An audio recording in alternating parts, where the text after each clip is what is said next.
Garland, Texas, November 2011. 54-year-old Kelly Martin and her husband, Don, were decorating their family home for the holiday season.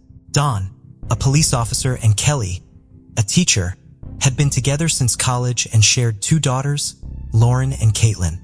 While retrieving boxes from the attic, Kelly missed a step on the ladder, tripping and falling. She immediately felt a sharp pain in her back.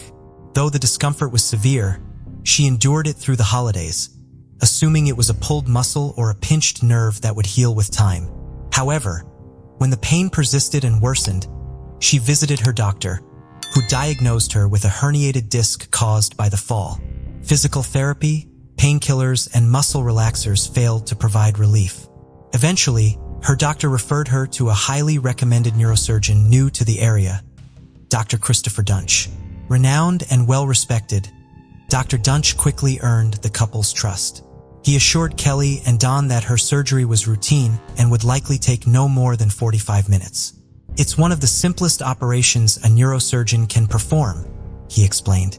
When Kelly asked if he'd ever experienced complications or fatalities during surgeries, he confidently replied, "No, knock on wood." And with this, her surgery was scheduled for March 2012. The day came around and Don waited patiently in the waiting area. But the 45 minutes Dr. Dunch said it would take would soon pass. Then it was an hour, then an hour and a half. It was almost at double the time now, and Don was starting to get worried. He asked one of the nurses to go and check, and about 20 minutes later Dr. Dunch came out. He said the surgery went well and Kelly was moving around but was in a lot of pain, so he upped the medicine. He said she may have to go up to the ICU and stay overnight, but she was going to be okay. Don was told he couldn't go and see his wife as they were still working on her, a phrase that sent a shiver down his spine. Don said something in his gut was telling him it was all off. He called Lauren and Caitlin and said they should come up. 2 hours later, Don and his daughters were still waiting around and panicking. They suddenly saw the ICU physician, Dr.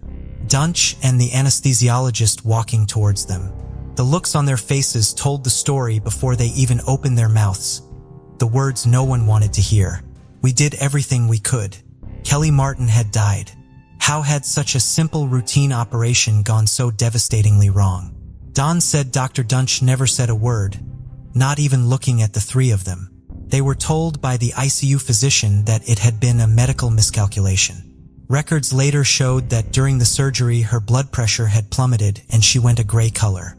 As she regained consciousness after the surgery, she began to hit her legs, which had turned an odd color with splotches on them. Kelly had become so agitated. The nurses had to sedate her. She never woke up. Don said it was pure misery. "My world just ended right then and there." He started rocking back and forth, so enraged with emotion he almost lunged at them. "I knew something was wrong and I wanted to hurt him," he said of Dr. Dunch. Caitlin said it was like being in slow motion, and as they said their goodbyes to Kelly, Don asked for some scissors so he could keep a little piece of her hair. They all drove home in silence. The medical examiner confirmed that Kelly had bled to death internally after one of her arteries was completely sliced.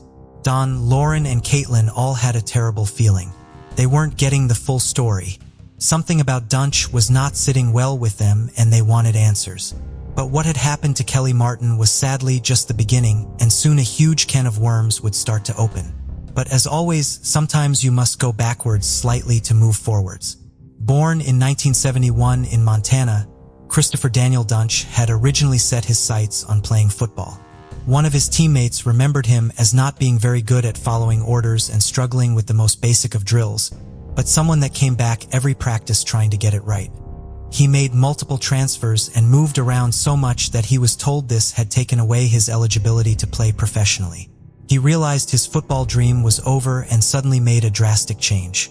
He abruptly switched to a career in medicine. In 1995, he received his undergraduate degree from the University of Memphis before getting his MD there too. He excelled in medical school to such a point that he was allowed to join the Alpha Omega Medical Honor Society and started working with Russian scientists on research programs, gaining $3 million in funding. He started his surgical residency at the University of Tennessee and was soon running 2 labs. He was described as a charming, smooth-talking and witty guy with a glowing 12-page resume. He had many people speaking highly of him and seeking him out. But despite all of his successes and accolades, things were slowly starting to unravel, and it was becoming clear that all was not as it appeared. His resume boasted that he had earned a doctorate in microbiology from the prestigious St. Jude's Children's Research Hospital, but there was no such program running at the hospital at that time. He also claimed to have gotten his PhD from the University of Tennessee Health Center, but he appears in no yearbooks from the university during that period. The school declined to verify his claims, citing a federal privacy law. Since college, he had been a drug user and a big drinker, but during his residency was when his drug use started to escalate. He was frequently taking LSD, cocaine, and illegally getting his hands on prescription painkillers. His ex-girlfriend Megan initially thought that this was just something he did occasionally, but it was clearly not the case. After a full night of drug taking, drinking vodka, and no sleep, Megan said he grabbed his scrubs and walked into work ready to talk to patients. She was horrified. His choice of drug was cocaine, although when he would come down after binges, he would rely on OxyContin, Xanax, and alcohol. Many said he would start his days off with a vodka and orange juice and a line of cocaine. One of his friends would later talk about just how out of control his drug use was, and several nurses said they saw him taking cocaine right before he went into surgery. But Dunch joked about it, calling them his neurostimulants, believing it made him better and more alert in theater. After he was reported, he was asked to take a drug test, which he refused to do. He was subsequently sent to an impaired physician program. In a deposition, slurring and not really concentrating, Dunch pleaded the fifth over and over again when asked about using drugs whilst working with patients. Despite the complaints, refusal to participate in tests, and after completing less than 100 surgeries, whereas it is typical for a resident to perform closer to 1,000, he was still allowed to finish his residency.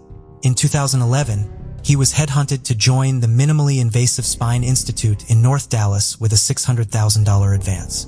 Not long after, he was given surgical rights at the Baylor Regional Medical Center in Plano on a $50,000 a month salary. The recommendation that landed him the job had read, "Chris is extremely bright and possibly the hardest working person I have ever met," adding he had an excellent work ethic. For hospitals, surgeons are worth $1 million in revenue, on average about $2.5–1 million per year, and it is not uncommon to get operating privileges at other hospitals. Hence the reason Dutch was able to get a string of these across Dallas. Only a couple of months after he had finished his training, Dutch met another surgeon called Dr. Randall Kirby, a man that would play a key role in this story.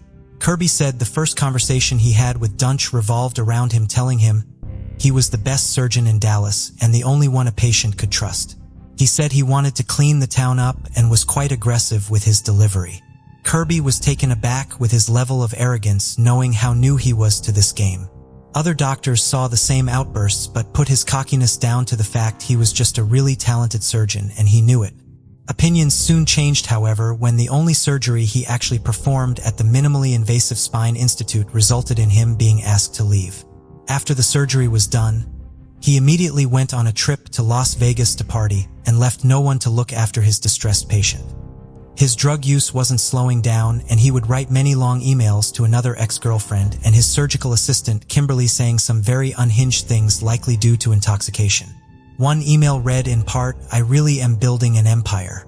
Anyone close to me thinks that I likely am something between God, Einstein, and the Antichrist. Because how can I do everything I want and cross every discipline boundary like it's a playground and never lose? I am ready to leave the love and kindness and good and patience that I mix with everything else that I am and become a cold-blooded killer." In more emails, he referenced his drug and alcohol abuse. These emails were full of swearing, threats, and rambling and abusive language. The emails themselves are too long to read in full, but they are interesting and present a small insight into his mind, so we have linked them in the description box if anyone wants to take a closer look. In December 2011, shortly before Kelly Martin approached him, Christopher had operated twice on a man called Ken Fennell. He was his first patient in North Texas. The surgery didn't help fix his back pain, as Dunge had operated in the wrong area. A mistake he admitted, but one he said he would correct with his second surgery. Ken, desperate to fix his pain, agreed. When Ken woke up the second time around, he described his legs as like a bonfire burning him. Something had gone wrong during the second surgery, but he had no idea what, and he left hospital relying heavily on a motorized wheelchair from that point on. Dunk's next patient was Lee Passmore, and he was actually an investigator in the Collin County Medical Examiner's office. He had undergone back surgery once before, but his pain had come back. Without missing a beat, Lee's pain specialist recommended Dr. Dunch. The surgery was booked right away. A vascular surgeon called Mark Hoyle assisted with the operation. Dr. Hoyle watched in horror as Dunch began to cut out a ligament around the spinal cord that should never have been touched. Right away, Lee started bleeding so profusely. Hoyle said the operating room was like a lake of red. Dunch not only left some hardware in Lee's spine, he also stripped the screw so it could not be moved. Unable to watch anymore, Dr. Hoyle said he blocked the incision area to try and stop Dutch from carrying on. "We need to talk about this," he said, locking eyes with Dutch. "That's dangerous. Even that attitude is dangerous. I've done 5,000 of these and I've never seen this done before." For the arrogant and careless surgeon, it was not enough to stop him. Hoyle said he left the operating room and vowed to never work with the surgeon ever again. Lee Passmore did survive the ordeal but lives with chronic pain and has a lot of trouble walking and balancing. The next patient to have his life irreparably changed was Barry Morguloff. Spending his life unloading trucks, his back was now in pain all the time. The only recommendation he got was Dr. Dunch, but Barry wasn't sure, nervous about getting surgery, and he spent hours poring over reviews about him and all his awards and accolades. Barry set up a meeting with the surgeon and clicked with him right away. He said he felt calm seeing how confident Dr. Dunch was. He said he was a very charming and disarming guy. A loving family man, it seemed. Phenomenal. Great guy. Loved him, Barry said. In January 2012, Barry was wheeled into surgery. The vascular surgeon assisting Dunch was none other than Dr. Randall Kirby. Dr. Kirby said of the operation, "In the spectrum of what a neurosurgeon does for a living, doing this procedure is probably the easiest thing that they do on a daily basis." Kirby watched as Dunst went right in without using the proper tools, grabbing at things that he shouldn't have been and haphazardly blundering around. Kirby argued with Dunch before changing tack and politely offering to take over the surgery. But Dunch insisted he knew what he was doing. Kirby left, but he was unable to shake this feeling that he had about Dunch and had had since the day he first met him. Barry woke up from the surgery in agony, a pain unlike anything he'd felt before. It would turn out that there were bone fragments that had been left in Barry's spinal canal. Another surgeon would later try and repair the damage, but Barry has to walk with a cane now, and his doctor said one day he will end up in a wheelchair. At one point, Barry was so depressed and sick that he contemplated taking his own life, believing it was the only way the mental and physical pain would end. Fortunately, his wife and children were able to pull him out of the dark place, and he began some intensive therapy. Dunk's childhood friend and now roommate Jerry Summers then approached him to perform a surgery on his back too. He had a herniated disc. The pair would often go out partying together, and Jerry even had access to Dutch's credit cards. To ask his good friend to do this simple surgery seemed like a given. The trust was already there, and Dutch was often talking about how highly in demand he was. But for Jerry, the dream situation would quickly turn into a nightmare. In surgery, he damaged Jerry's vertebral artery and the bleeding just wasn't stopping. 2 liters of blood was soon lost. Dunch packed the area with so much anticoagulant that it squeezed Jerry's spine. When Jerry woke up, he said he couldn't feel anything. He had no sensation in either of his arms or legs and was now completely paralyzed and would later require 247 round-the-clock care. Lying in the ICU, knowing that he was never going to recover, he turned to his girlfriend and said, "Kill me. I want to die." Dunk never once came to see his friend, see how he was, or even explain what had happened. In a depressed rage, Jerry told the nurses that Dunch had been taking cocaine the night before he performed the surgery. He later admitted he had just made this up. But knowing his friend and his drug usage, he felt it was a fairly educated assumption. His claim was taken seriously, and Dutch was ordered to take a drugs test. The test would never happen, as Dutch claimed he got lost on his way there.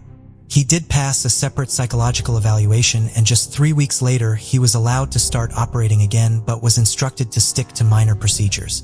But after this, we come back to Kelly Martin's case. She would be his next patient. After Kelly died, officials ordered Dunge to take another drug test. This time he took it. The first screening came back as showing it had been diluted with water, and the second, a few days later, was clean. Some while later, Lee, still struggling to work, was allowed to resign from his job at the Collin County Medical Examiner's office. But before he left, a fax came through that stopped him in his tracks. There were 2 names at the top of the first page, Kelly Martin and Dr. Christopher Dunge. He sat and read what happened to her, shocked at what he was seeing. The cogs started turning as he connected the dots between that and his own botched surgery.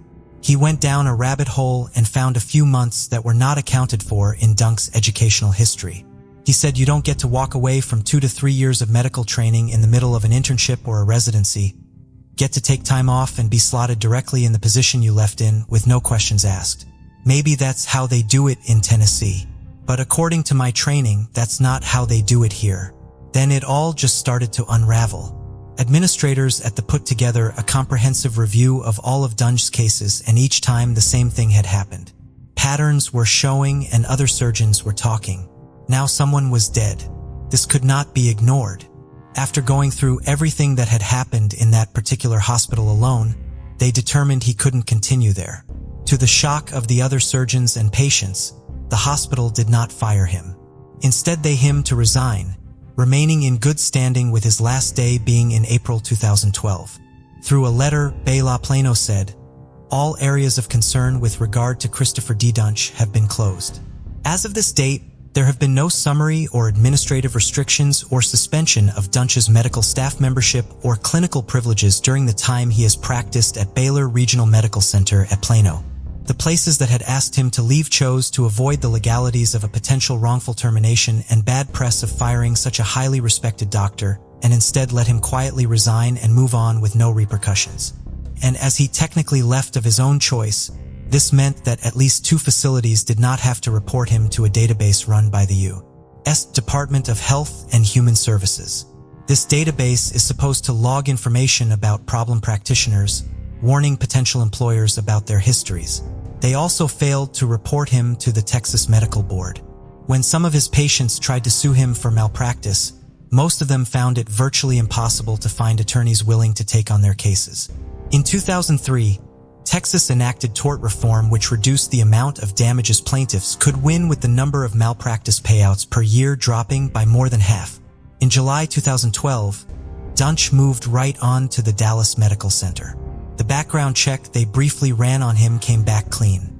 In the same month he joined, Dunge operated on 63-year-old Floella Brown, a banker looking forward to retirement.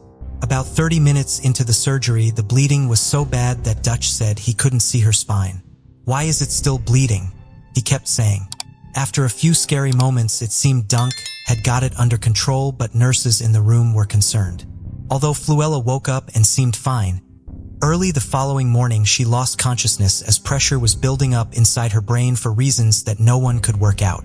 She was in critical condition and it wasn't looking good. While Floella lay in the intensive care unit, with doctors fighting to save her life, Dunge was set to go into another surgery with 71-year-old Mary Affard. Mary was very active and loved working out, but back pain was stopping her from living her life. The surgery was very simple, easily mastered by most first-year residents. Before the surgery started, nurses spotted a hole in Dunge's scrubs right at the back, showing he wasn't wearing underwear. One nurse, Kyle Kissinger, said he had seen the same hole for 3 straight days, and it was clear that Dunge wasn't even changing his scrubs between surgeries. As he stared into Dunge's eyes, he said he had pinpoint pupils and wasn't blinking.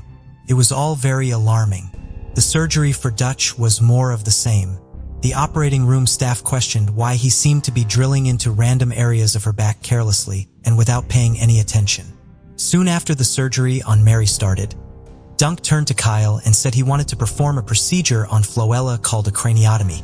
This involves cutting a hole in the skull to relieve pressure on the brain. Kyle was shocked and said Dallas Medical Center did not perform these as they didn't have the proper equipment to be able to.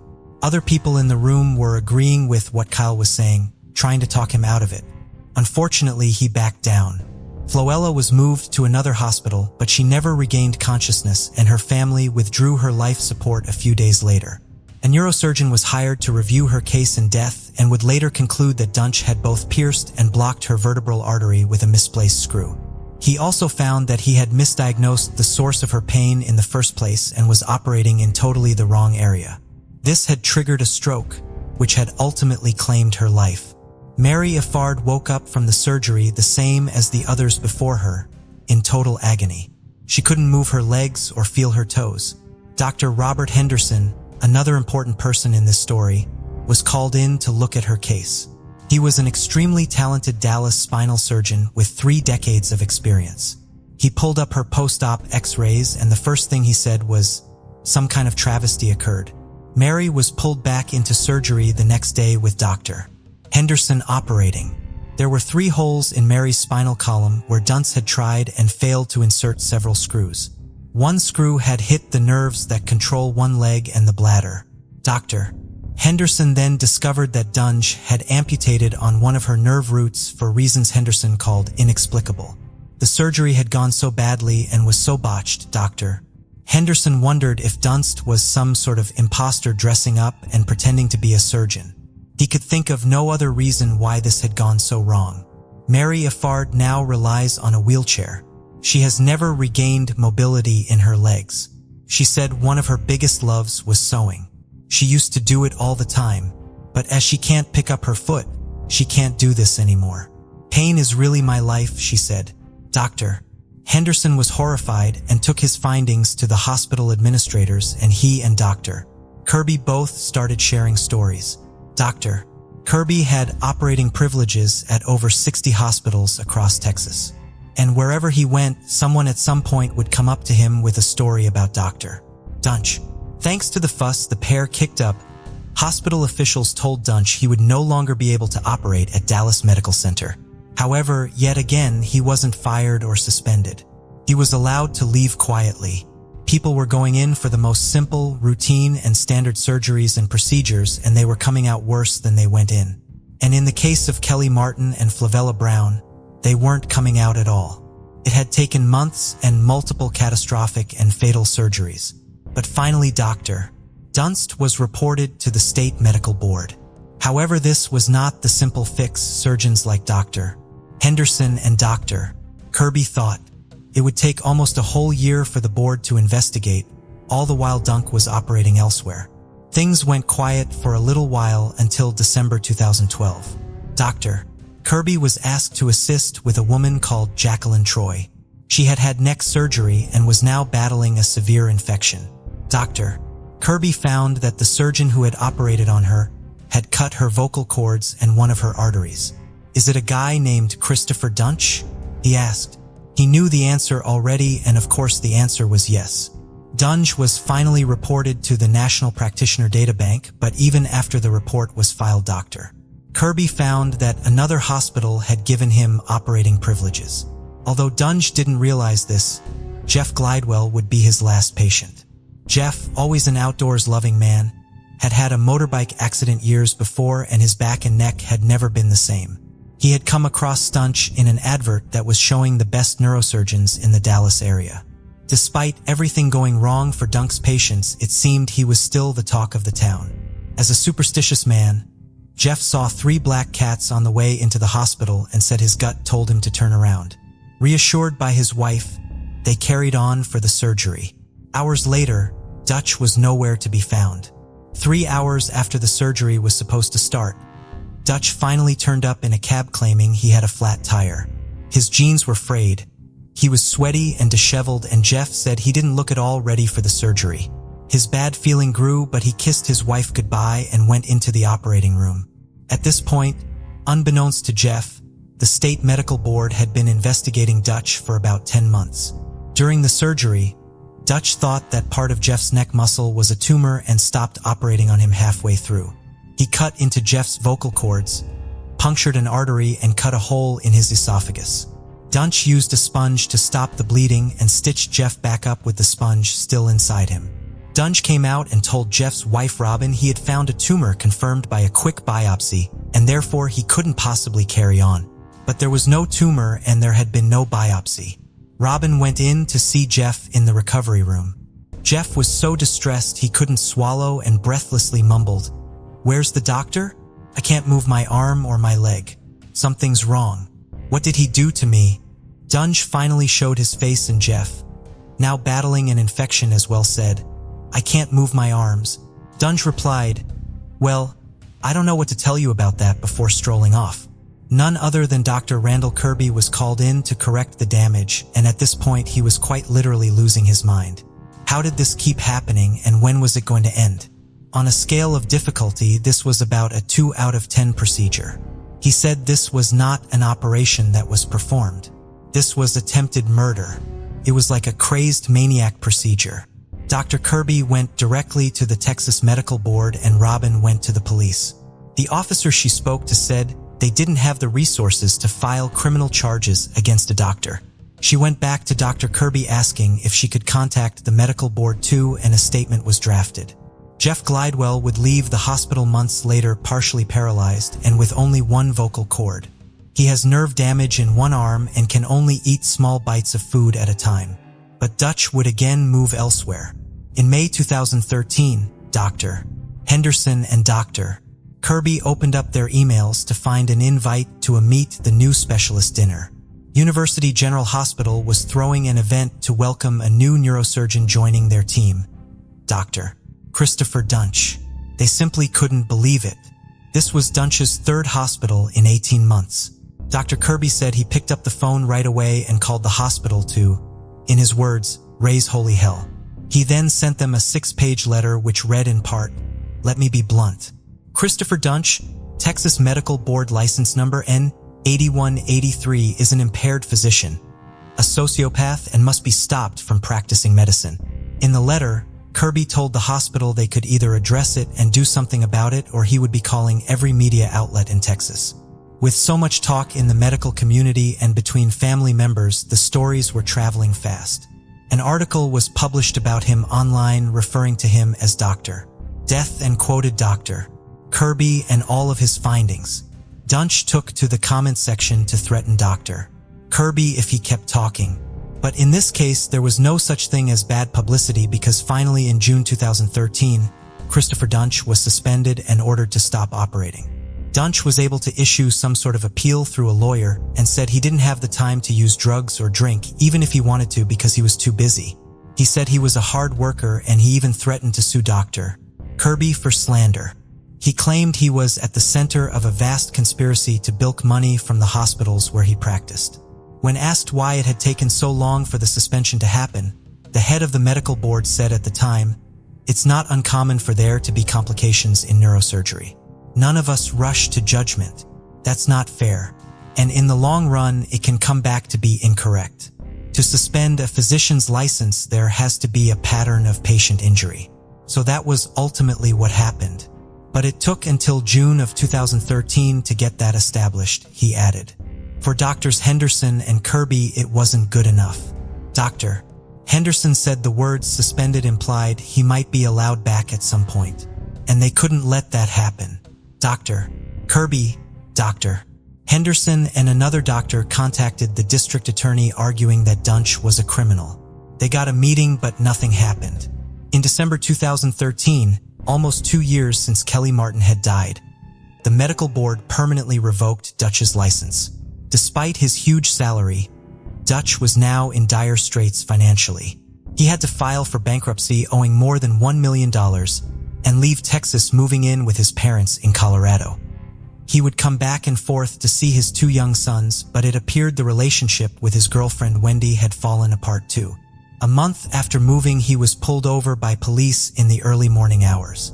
He was driving on the wrong side of the road with 2 flat tires. As soon as they spoke to him, the smell of alcohol was strong and empty bottles littered the car floor. Dunt was arrested for a DUI and ordered into rehab. In March 2014, police were called in again to a bank in Dallas after people saw a man with blood on his hands and face banging on the doors and trying to get in. It was Dunch. He was wearing his scrubs and was incoherent, saying something about his family being in danger. He was swiftly taken to a psychiatric hospital. After his father had sent him some money, he was caught in a Dallas Walmart filling a cart with almost $1,000 of watches, sunglasses, computer equipment, and cologne. He bagged them up to hide them before picking out some clothes and putting them on in the dressing room. He then headed right for the front door but was stopped by security and arrested for shoplifting. His life was out of control and the wheels were starting to come off. Later that year, Bela Plano was told a lawsuit had been lodged against them by Ken Fennell and Lee Passmore, swiftly followed by Mary Affard and Barry Mergeloff. Bela Plano described this as extremely frustrating and difficult, adding that a lot of what had been said about them was misleading and that they never knowingly allowed one person to compromise the level of quality care they pride themselves on. Jeff Glidewell, still fighting to accept his life was now what it was but still wanting justice, made a call to a judge with everything he knew about Dunce. This would finally help bring the case back to the district attorney's attention and get the ball moving. We now meet someone else vital in bringing this case to a conclusion. Michelle Shugart, the assistant district attorney. The case instantly piqued her interest, as in her 13 years with the Dallas DA's office, she had never prosecuted a doctor. In fact, from looking at other cases like this, it seemed that no one had ever prosecuted a surgeon for what they had done in the operating room. It would become a case of firsts for many reasons. She began researching everything she could on Dunch, and it was staggering just how much was out there about him. She issued 800 subpoenas and spoke to over 100 people in person. In July 2015, 46-year-old Christopher Dunch was arrested on 5 aggravated assault charges, 1 count of injury to an elderly person, Mary Affard. He was also accused of maiming 3 patients and causing the deaths of at least 2. He was taken into custody and denied all the allegations. He was officially charged and pleaded not guilty. In Texas, the charge of injury to an elderly person carries a potential life sentence, but there were only 4 months left before the statute of limitations ran out. This was the big charge they were pushing to take to trial, as for various reasons, if they could obtain a conviction for this, it would be worth more in terms of years than any of the other charges. One lawyer said, "It's not worth an attorney's time and energy to take on a malpractice case. The outcome, sadly, would just not be worth it." The prosecution knew this was a tough case, but their goal was to get a sentence long enough to ensure he would never be able to practice medicine again. To the relief of the prosecution, Dutch was criminally charged in the maiming of Mary Affard, and this was the charge that went to trial. Dutch opted not to testify in his own defense. Despite the fact they were only focused on Mary's case, they still had a huge amount of people that were willing to testify against him to prove his negligence in the years before he even met Mary. Doctors Randall and Henderson took to the stand, as did Jerry via a video link from his home. Mary herself also testified. The prosecution said it was obvious he had intentionally, knowingly and recklessly harmed up to 15 of his patients, although we know there were many more people affected. Jeff Cheney woke up from his operation to find out that Dunk had removed part of his spinal cord by mistake, paralyzing the entire right side of his body. Jackie Troy found herself unable to talk as Dunk had paralyzed her vocal cords. Philip Mayfield paralyzed from the neck down. Marshall Muse spiraled into addiction after relying on pain pills following his surgery, and Pam Trusty feels lucky to be alive. However, Dunch's legal team claimed that he was not a criminal, just a lousy surgeon and a lazy person. They said him committing malpractice was due to chaotic operating rooms and hospitals in Dallas. And as for the emails he wrote to his ex-girlfriend Kimberly saying he would become a killer, they said it was simply sarcasm taken badly. Even his lead attorney said, "You have people in walkers, you have people on crutches, you have people that could barely move, you have people that had lost loved ones, you had all sorts of things that had gone wrong. Before we even get to Mary, you can see that it's going downhill. I mean, it's going downhill fast. So why didn't he stop?" Michelle asked. "Because of greed. Because he owed people a lot of money. He wanted to live the high life when a neurosurgeon makes big bucks. Why didn't he stop? Because he had no conscience. He doesn't care what he has left in his wake." In court, Dunst was calm and collected. His lawyer later said he truly and honestly thought he was doing a good job, and this all seemed shocking to him. He said until the experts started speaking, it seemed he was clueless as to the damage he caused. The jury took just 4 hours to return their verdicts. In July 2016, he was found guilty of 1 count of intentionally or knowingly causing serious bodily harm to an elderly individual. Dunch's family begged for some mercy when it came to the sentencing. They described him as a bright little boy who had taken care of sick birds and loved dogs. They acknowledged his issues but said everything he did came through a place of wanting to help people. In February 2017, Christopher Dunch was sentenced to life in prison with a minimum term of 30 years. He filed an appeal in 2018, but his conviction was upheld. He's not eligible for parole until 2045, when he will be 74 years old. This case set a huge precedent. It is the first time in the United States that a physician has been convicted of criminal charges for actions in the course of their medical work. In June 2023, Texas Governor Greg Abbott signed a bill into law that would give the state's medical board additional ability to protect patients from potentially dangerous doctors. The bill, HB 1998, was introduced in response to an investigation that found at least 49 doctors were practicing in Texas despite having their licenses revoked in other states. To think about how many people these doctors were treating is shocking. There was no record of these actions on the Texas Medical Board's physician profile pages, despite being required by law. The new law includes several provisions which will better enable the board to protect patients and boost transparency. These include some of the following. Lying on a medical license application will be a Class A misdemeanor. Doctors who have had their medical licenses revoked, restricted, or suspended in another state will not be allowed to practice in Texas. All doctors will be required to be fingerprinted as part of a criminal background check and be monitored monthly via the National Practitioner Data Bank. The 4 hospitals that employed Dunch have ongoing civil cases against them as well. Sadly, not reporting these things is not uncommon. In 2011, a staggering 47% of hospitals did not report their restrictions or revocations of doctors' clinical privileges, leaving the doors wide open for the lack of paper trail to be taken advantage of. Questions had to be answered and accountability had to be taken. It highlighted the systemic problems within the healthcare field all the way to the top. The hospital officials which allowed him to leave rather than firing him and having him investigated issued a statement which read, "Our primary concern as always is with patients. Out of respect for the patients and families involved and the privileged nature of a number of details, we must continue to limit our comments. There is nothing more important to us than serving our community through high-quality, trusted healthcare. Trying to comprehend the amount of damage and destruction that Christopher Dunch has caused is impossible." Between May 2011 and June 2013, Dunch performed surgery on 38 people. 32 of them were left with life-changing injuries, in some cases completely paralyzed, and 2 had died. His case became quite a big part of mainstream media, with a hugely successful podcast being launched about it. And it was even made into a TV show on Peacock called Dr. Death. It was an all-star cast with Joshua Jackson playing Dunch and Christian Slater playing Dr. Randall Kirby. And this brings us to the amazing doctors that helped put an end to his career. One has to wonder if it wasn't for the perseverance of Dr. Kirby and Dr. Henderson, how much longer would Dunch have continued?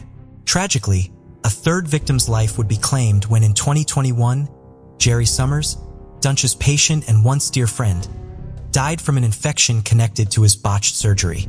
We trust that when we need them, people in Christopher Dunch's position of authority, knowledge and power will look after us. They will care for us. They will make us better. We put our faith and trust in them that they will turn things around even when the odds might seem stacked against us. We hope that we are in good and safe hands. For the families that were affected by the crimes of Christopher Dunch, that trust will likely forever be broken. Kelly's husband Don Martin said, "My whole lifestyle has changed. Everything is different now. I look at life differently, totally differently. Life is too precious, too short. We can't take the little things for granted. We're just trying to make the best of each day." Discover the chilling world of secret crime mysteries, where we delve into the most perplexing cold cases and unsolved crimes. Join us as we unravel hidden clues and explore haunting mysteries. Subscribe now and be part of the journey to bring these cases to light. Gertrude Tomkins was born in 1912 in Jersey City and grew up in Summit, New Jersey, located in Union County. She was the youngest of 3 daughters. Her father, an inventor who found success in the cement industry, encouraged his daughters, Margaret, Elizabeth, and Gertrude, to pursue intellectual interests. As a child, Gertrude was shy and introverted, partly due to a stutter for which her parents were unable to find an effective therapy. Despite this, her family provided her with a well-rounded education and rich life experiences during her young adulthood. She spent time raising goats, earned an undergraduate degree in horticulture in Pennsylvania, and traveled across Europe visiting gardens. Gertrude was fluent in both Italian and French, remarkably speaking these languages without her stutter. Her passion for flying began in 1940 when she fell in love with a pilot who started teaching her to fly during their time together. Although it was uncommon for women to be pilots at the time, Gertrude pursued the training and eventually earned her pilot's license. The couple became engaged, but Gertrude's fiancé joined the Royal Air Force so as to fight in World War II before the United States entered it. He was killed when his plane was shot down over the English Channel. The death of her fiancé instilled a desire to help with the war effort in Gertrude. In September of 1942, a seemingly perfect opportunity arose for her to do so. As male pilots were being sent overseas, there was a shortage of them for military operations stateside. Therefore, the United States government began recruiting for the Women's Air Force Service Pilots, or WASP for short, program. The aim of the program was to use female pilots for tasks like military aircraft transport and testing so that male pilots could be sent into combat. Over 25,000 women applied for the program and only 1,800 were accepted. Gertrude was one of them. Out of those 1,800, only 1,100 successfully completed the program's rigorous training. Gertrude's stutter should have caused her to fail her training, as clear radio communication was of paramount importance. She overcame that problem by singing her responses and commands over the radio. Like when she spoke a foreign language, she did not stutter when she sang. Gertrude finally overcame her stutter for good shortly thereafter, supposedly as soon as she flew a P-51D for the first time. She was one of only 126 members of her training class selected to fly fighter planes and attend advanced pursuit school in Brownsville, Texas. While she was initially assigned to fly the P-51D, she ultimately had the experience of flying a variety of fighter planes. On September 25, 1944, Gertrude married Henry Silver, a businessman from New York who was serving in the Army. 2 days later, she returned to her assignment in California, where she did not disclose her marriage. The women in the program were preferred to be unmarried. Gertrude may have decided to get married when she did because Henry Silver was petitioning to adopt his orphan niece at the time. He and Gertrude planned to make a home for the little girl at the end of the war. Gertrude did not discuss her marriage, use her married name, or wear her wedding ring in California. On October 26, 1944, at approximately 4 p.m., Gertrude took off from Mines Field, now a part of Los Angeles International Airport, piloting a brand new P-51D Mustang. She was to fly the plane to Newark, New Jersey. From there, the plane was going to be sent overseas. Gertrude was one of 40 pilots transporting planes that day. Gertrude, as well as 2 of the other pilots, were delayed due to problems with the canopies of their planes. Their flights for the day had to be cut short due to the delay, so they would just be flying to Palm Springs, California on this leg of the trip. Gertrude was the last to take off. She did not arrive in Palm Springs, but the other pilots assumed that there had been a further problem with her canopy and that she had gone back to Mines Field. The trip to Newark would have taken 3 days with numerous stops in perfect weather and under perfect conditions in the P-51D Mustang, particularly in light of the initial problem with the plane's canopy. No one was surprised when Gertrude did not arrive at Newark after just 3 days. After 5 days, however, officials realized that she was missing. Since Gertrude never arrived at any other airport after taking off from Mines Field, it was assumed that she crashed shortly after her takeoff from there. The search for the site of her presumed crash has therefore largely focused on the Santa Monica Bay, just west of Mines Field. The military launched a search that lasted for a month, but no sign of Gertrude or her plane was ever found. Searches for Gertrude's plane have continued over the ensuing decades, aided by advances in technology. Such searches were made in 1999, 2001, and 2004. In October of 2009, a massive underwater search was conducted by a group of 35 experts who volunteered their services. They were particularly hopeful that this search would finally solve the mystery of Gertrude's appearance, so that they could finally provide answers to Gertrude's sister, Elizabeth Tomkins Whitall, who was 100 years old and living in Florida.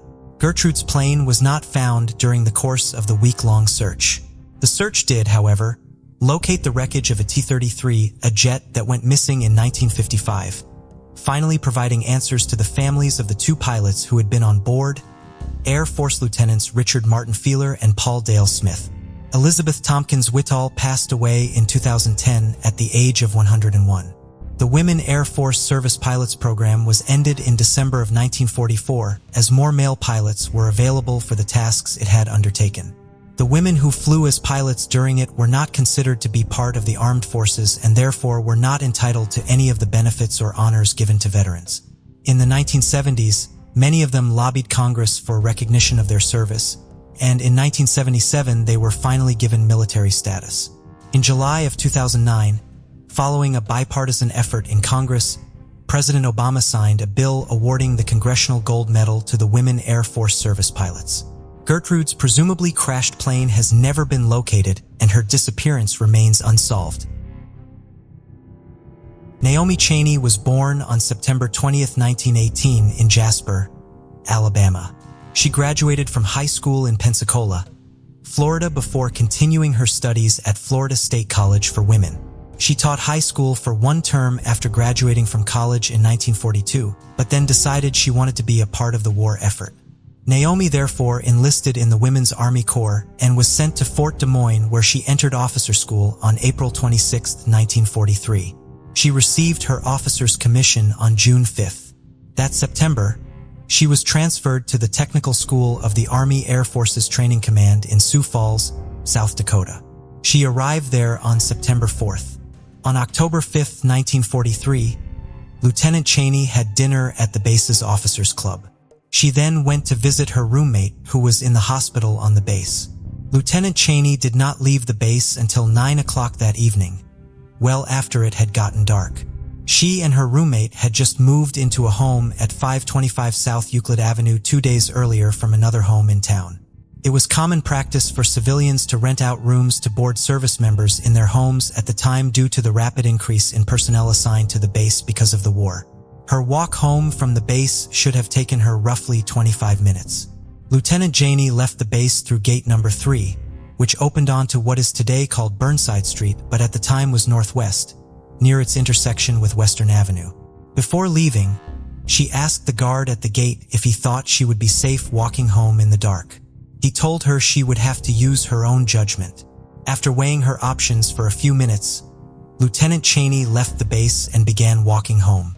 A cab driver would later report having seen her a short time later, just down the road near the intersection of Northwest and 6th Street.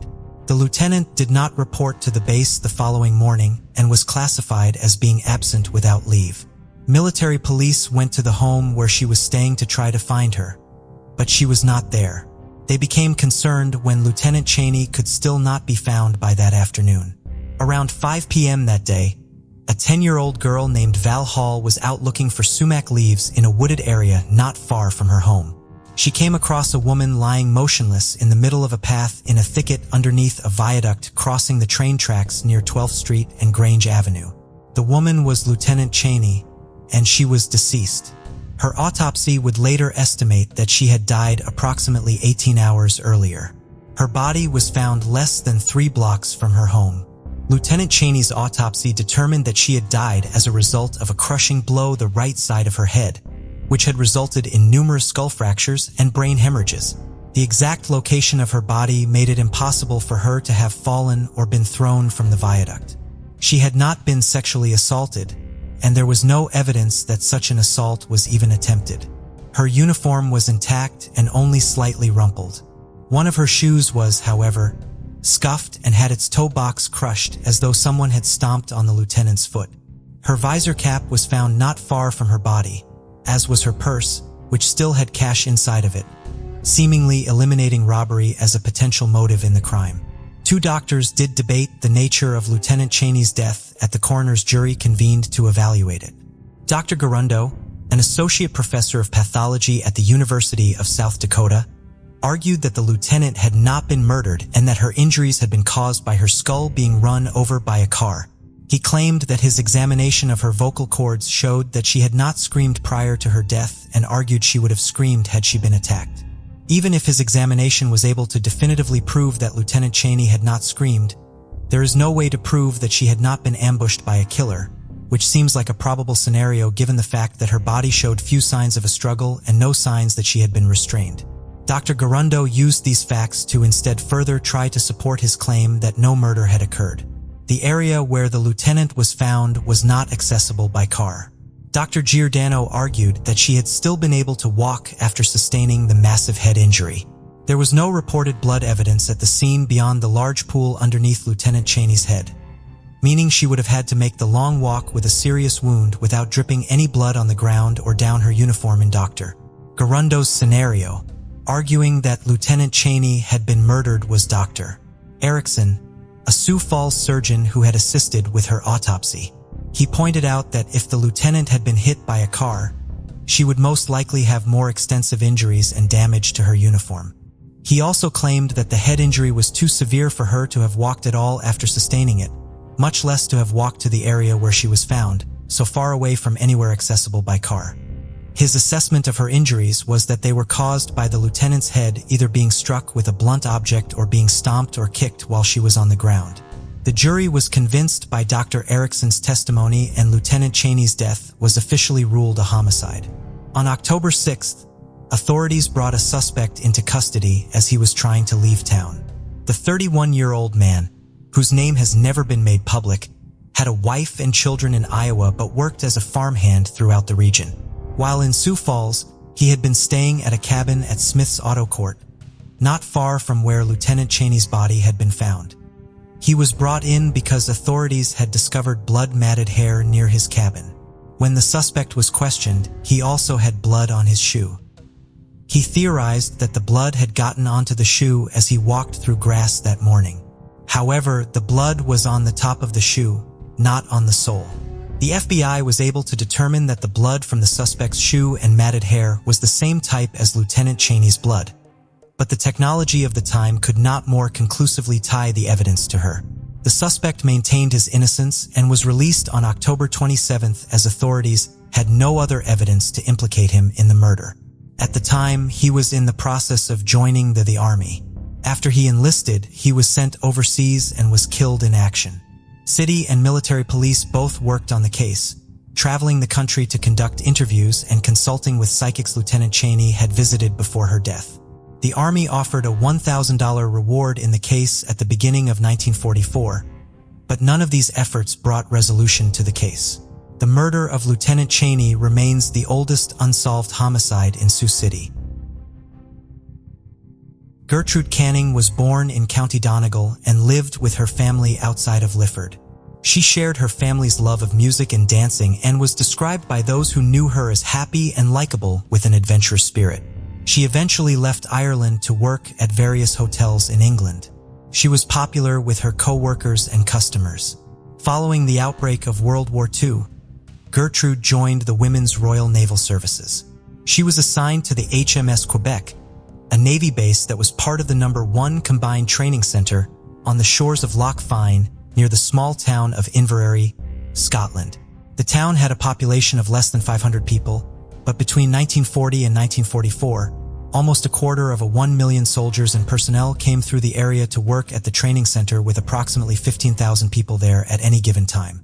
Gertrude was able to use her previous experience working in the hospitality industry at the base, working in the officers' mess hall at the Admiralty House.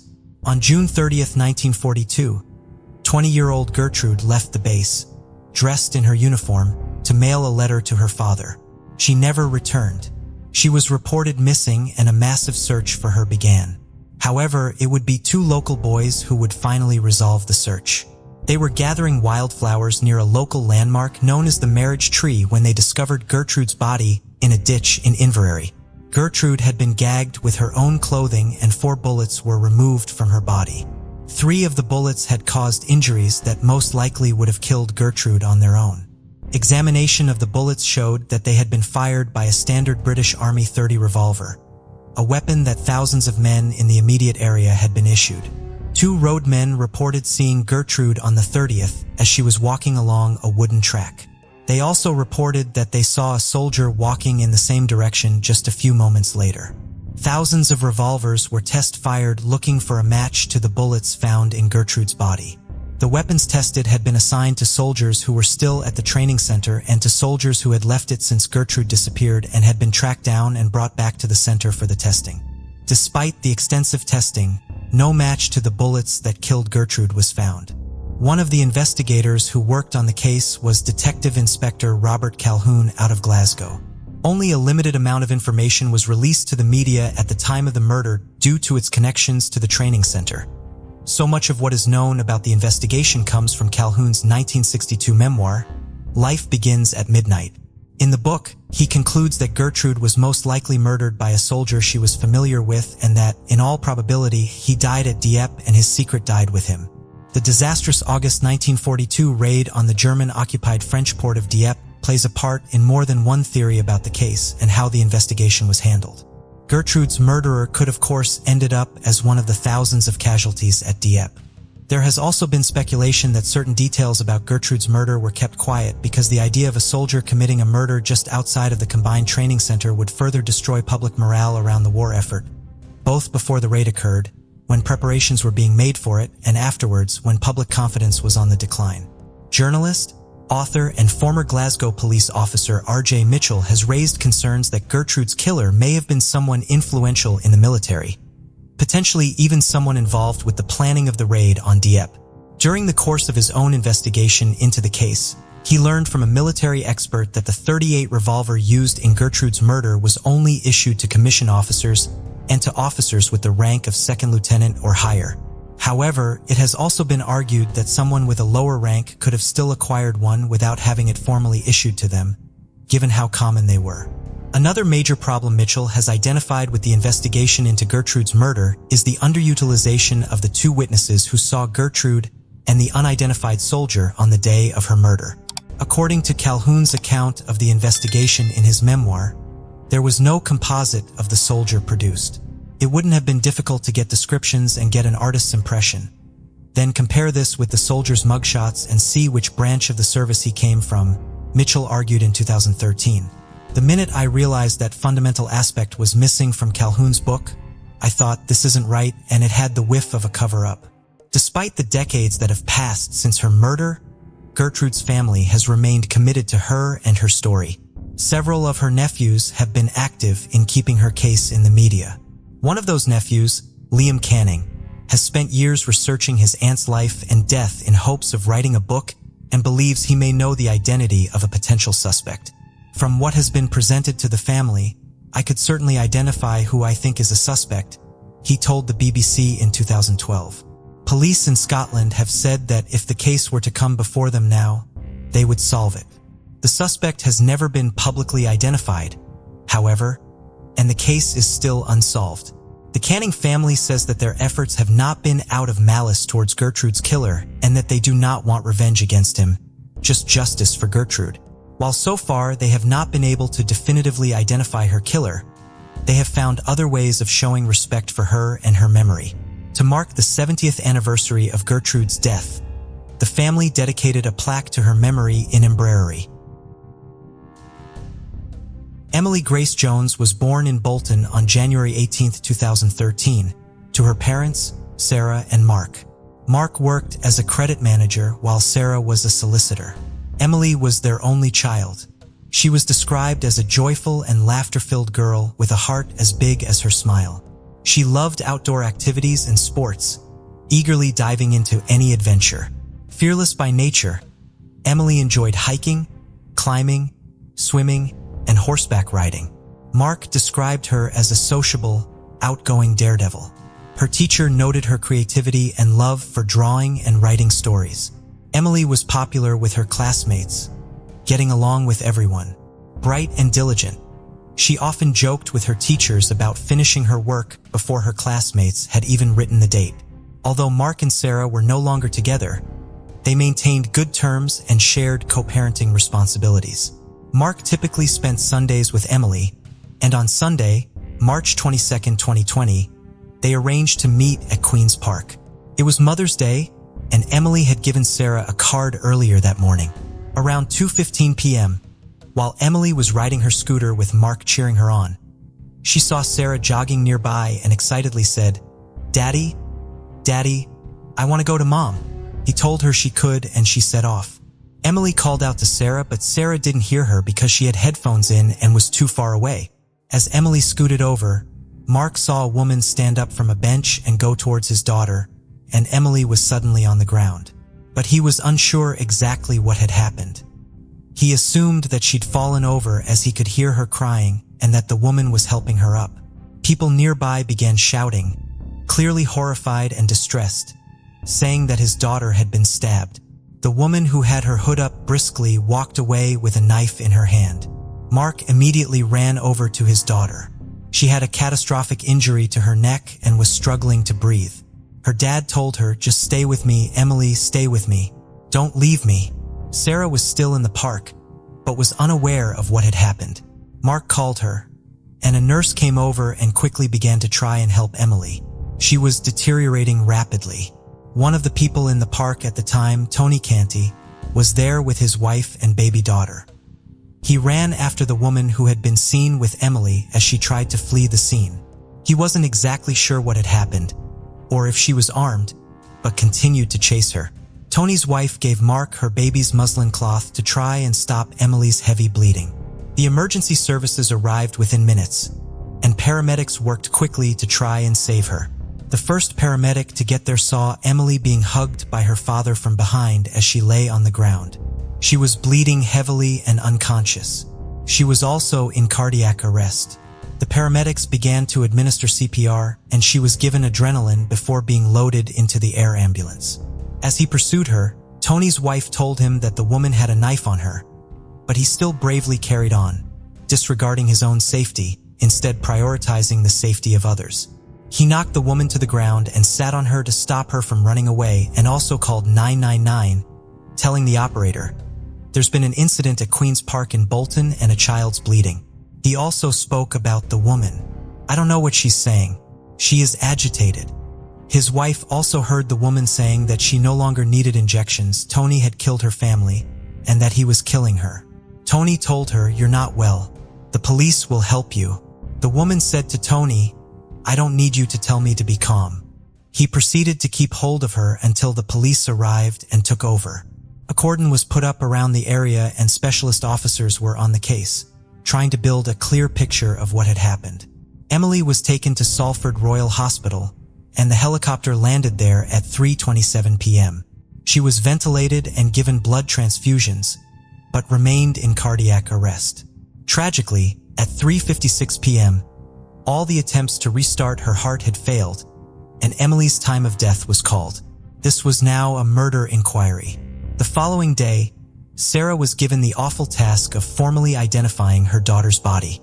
A post-mortem was carried out, and it was determined that Emily had died from an incised wound to the neck. In a statement, her family said, "We are beyond devastated that this random act of violence means we will never get to see our beautiful little girl grow up into the wonderful young lady she was showing such promise of becoming. It is truly heartbreaking to wake up to a world without Emily in it, and we cannot comprehend why this has happened. We would like to thank the members of the public that assisted us in the park and express our gratitude to the emergency services for doing their utmost to save Emily's life." The community was in shock.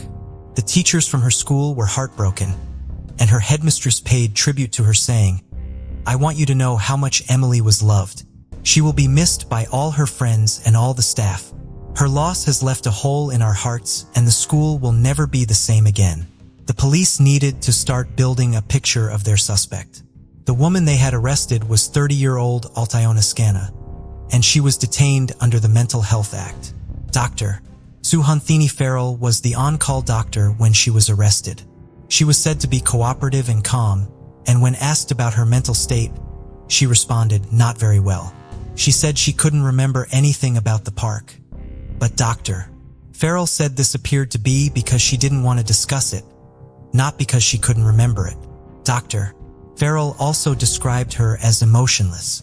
When she was arrested, she was found to have wire tied around her toes. A police officer asked what this was for, and Altona responded that it was to help her with her emotions.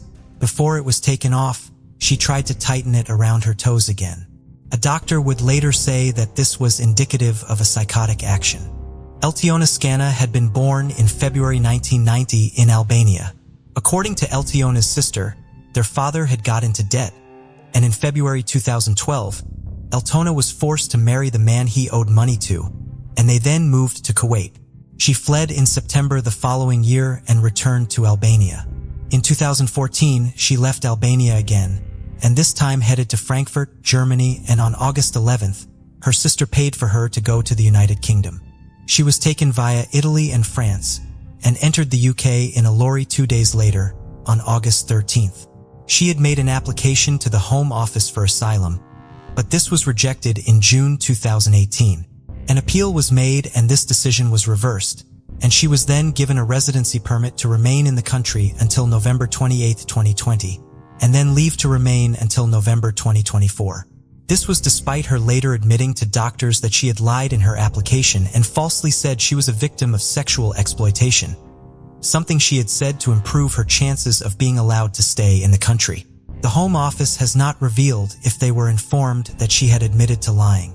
In March of 2015, her mental health was not in a good place, and she was assessed by a doctor who determined that she had post-traumatic stress disorder, and she was subsequently referred for treatment. However, she failed to turn up for her cognitive behavioral therapy session, and her case was therefore closed. Just a few months later in July, Altona had grabbed a knife and believed she was going to be attacked. Her sister reported it, and Altona was sectioned and admitted to Royal Bolton Hospital for treatment.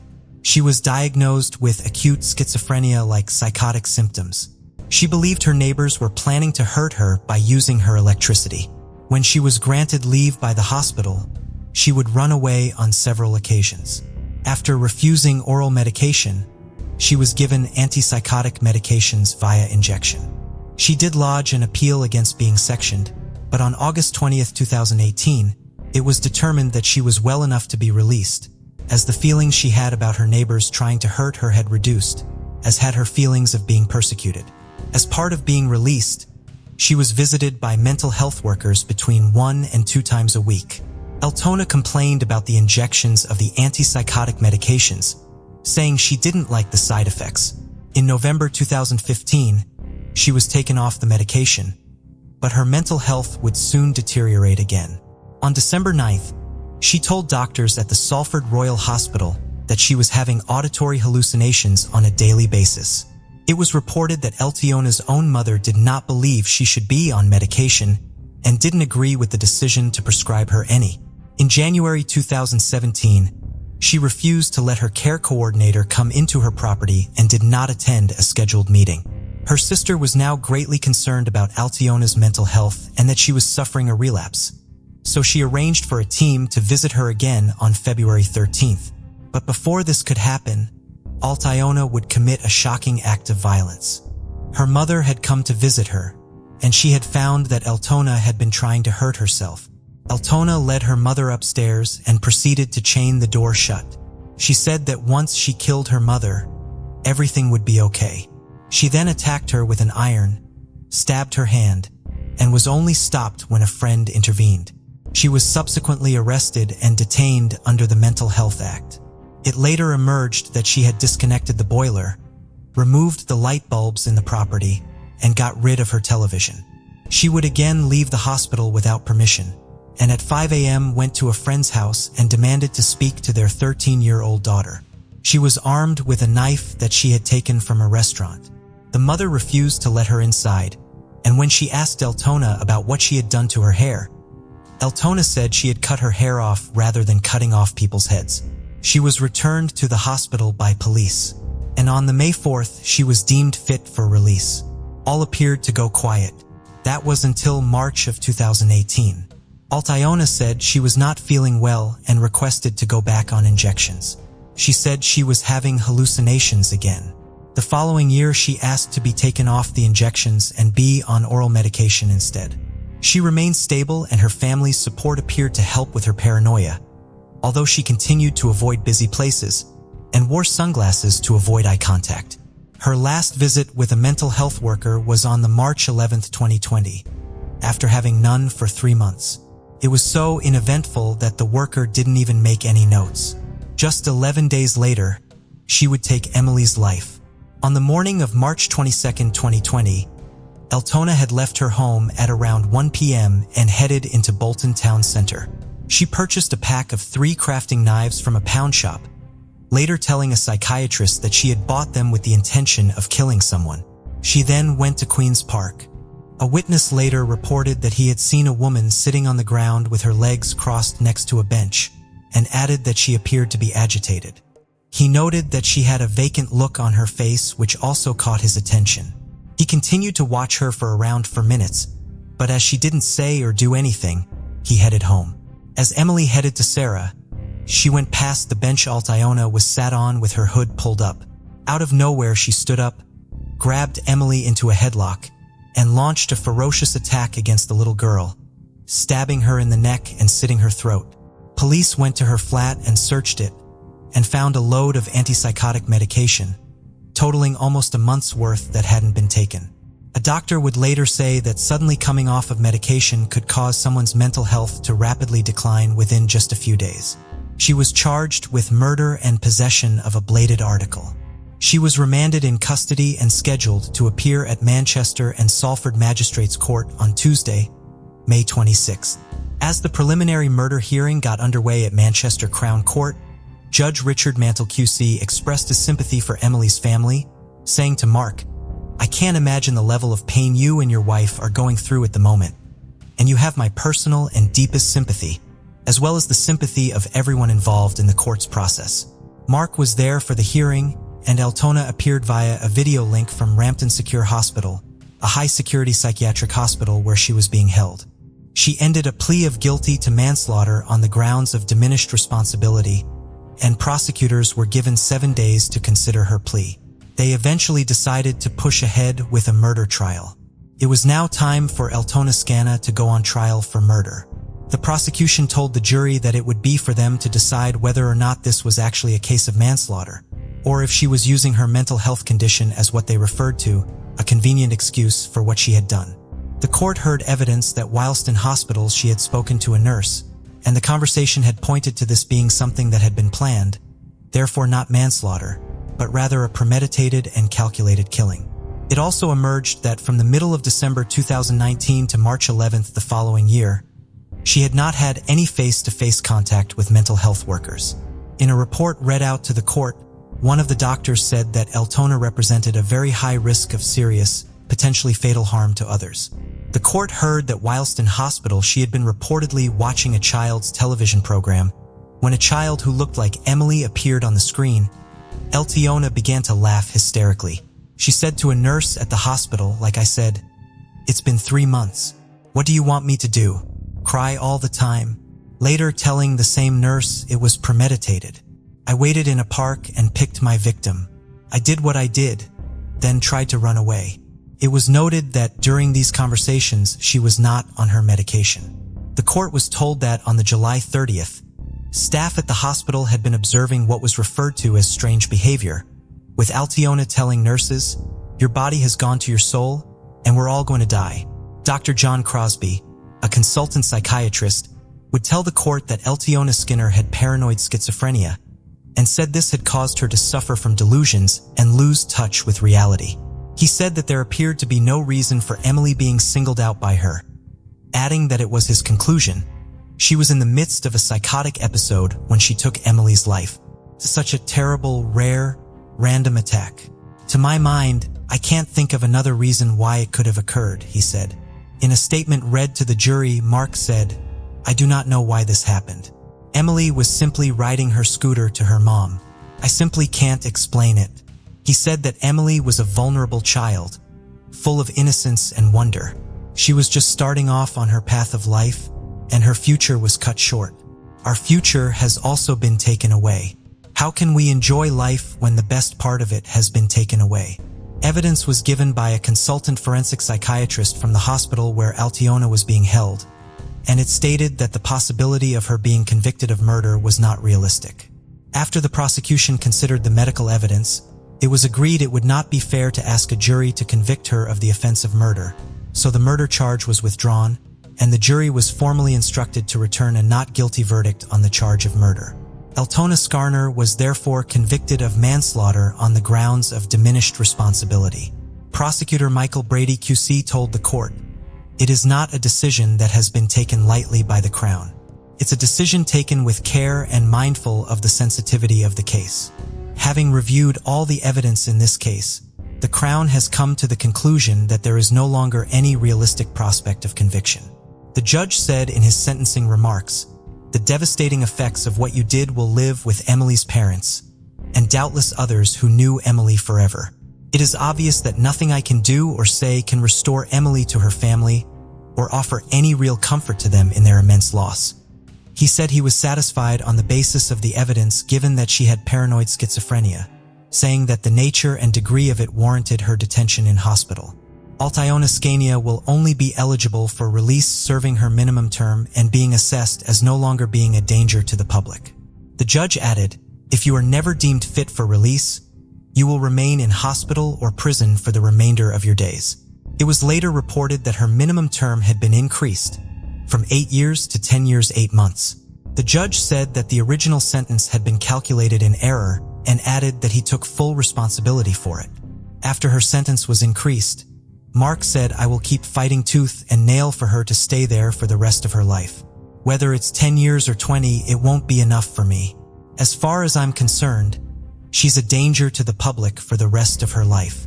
She'd do it again to any child. I would bet my bottom dollar on that." At the inquest into Emily's death, the acting senior coroner, Alan Walsh, said, "In my 20 years as a coroner, this is one of the most tragic deaths that I have dealt with, and the loss of a beautiful, innocent, lively, intelligent, and lovely 7-year-old in these circumstances is an unimaginable tragedy." When talking about Aliona, the coroner Timothy Brennan said she had been deliberately masking her deteriorating condition, meaning that the mental health workers didn't know she was not taking her medication or that she was relapsing. He added that only with the benefit of hindsight could Aliona's actions have been predicted. Emily's father Mark said that although he was glad the inquest was over, he disagreed with the finding. "I cannot believe he has come to that conclusion," he said. "They didn't realize the threat she posed, but it was their job to know. They may be underfunded and rushed off their feet, but they're a dangerous people. I don't think enough money goes into mental health services, but that's no excuse, especially when you're dealing with dangerous individuals. I don't feel like I've got closure. I want to change the system. It's my daughter, and it's down to me to make this right." Following the inquest, Mark's lawyer said, "She twice told doctors that she had lied in her asylum application. She twice told doctors and police that she wanted to go home, in 2015 and 2017. And the Home Office offered no explanation as to why they ignored these important clues in her presentation." A Home Office spokesperson said, "We are carefully considering the findings from the inquest and any further recommendations by the coroner." Mark said he has not forgiven Aliona for what she did. "I know people say it's good for your mental health to forgive, but in this instance I'm afraid I can't. How dare she touch my daughter? How dare she put her hands on her? So no, I can't forgive her." Aliona Scana would later appeal her sentence, but this appeal was rejected. Lady Justice McQuarrie said that there was sufficient evidence to find Aliona knew that what she did was wrong and attempted to escape detention and escape the scene. Mark said he was more relieved than happy that the appeal was rejected, saying she's a manipulative and dangerous individual, and all 3 judges saw that today. Aliona Scana remains at Rampton Hospital where she is being treated. Greater Manchester Mental Health NHS Trust, who had been responsible for Aliona's care, conducted a review. In a statement they said, "We treat incidents of this kind with the utmost seriousness and completed an internal rigorous review. Whilst this identified learning for our services, the review found there were no markers of deterioration in Miss Garner's mental state or behavior which would have foreseen this tragic event. NHS England disagreed with the Trust's conclusion, saying that it was clear she was unwell and posed a risk to others by 2017. Their report said, "Our most important finding is that the Trust's understanding of risk concepts was poor." Mark later demanded an apology from the Trust, saying that it was absolute nonsense. They are just trying to relinquish all responsibility, and she was their responsibility. They knew she didn't comply with oral medication, but they allowed her to take it on her own volition. That is a ridiculous thing to do. She was a ticking time bomb. I want the horrible story of what happened to my daughter to be told. It's not that I want people to feel sorry for us, but it needs to be told because it's an absolute public outrage. Following Emily's death, her school said they were going to have a memorial set up for her, and more than £11,000 was raised. The head teacher said she was blown away by the support the school had received from the community. Emily's school friends were helping to design a garden in her memory, something that would reflect Emily's love of life and the outdoors, also creating a space for people to go and remember her. Mark teamed up with the charity 100 Families, which supports relatives of those killed by somebody suffering from mental illness, to change the way patients are managed within the community. He said, "Someone said to me, 'What are you trying to achieve from all this? It's not going to bring Emily back. It's not. But I don't want another family to have to go through what we have been through. I don't want Emily's death to have been in vain." In another fitting tribute to Emily, her mother Sarah launched a GoFundMe to raise money for Bolton Lads and Girls Club with the aim of helping children have support and access to various opportunities. It raised nearly £30,000 and was a truly beautiful way to remember Emily. For her devastated family and those left behind, life will never be the same. Emily was a bright and kind little girl with her entire life ahead of her. A life that would have undoubtedly been filled with joy and love and immense promise. On what was a Sunday that should have been filled with joy and happiness, her life was taken in the most appalling of circumstances, and the aftermath of her death is quite simply devastating. As Mark and Sarah said, Emily was the beat in our hearts, the spring in our step, and the reason we got up every morning. 37-year-old Erica Lloyd lived in Walnut Creek, California with a roommate, her 2 pet rabbits, and her 12-year-old son. According to her family, she was kind, fun, and able to get along with anyone. Like many people, Erica was struggling with the effects of the lockdown implemented in 2020. She worked as a hairstylist and was therefore stressed from being unable to generate income. She was also struggling with the pressure of adequately homeschooling her son. In June of 2020, she therefore decided to go on a camping trip to Joshua Tree National Park, 7 hours away from her home. She hoped the time in the outdoors would help relieve some of the stress she had been feeling for the past 3 months. Erica left for her trip on Sunday, June 14th. Authorities would later be able to confirm that she entered the park and was seen there alone. However, 2 days later, on June 16th, Erica stopped communicating with her family. That same day, California Highway Patrol found Erica's black Honda Accord near the intersection National Park, which was not very far away. The car had been vandalized with the front and back windshields as well as the radio smashed in. However, there were also signs that the disabled vehicle had been in an accident. The airbag had deployed and there was damage to the car's undercarriage. According to the owners of the towing company who came to tow the car away, the radiator and the AC condenser had been smashed backwards as though the car had hit a large object. They theorized that the car may have hit the berm of the road straight on.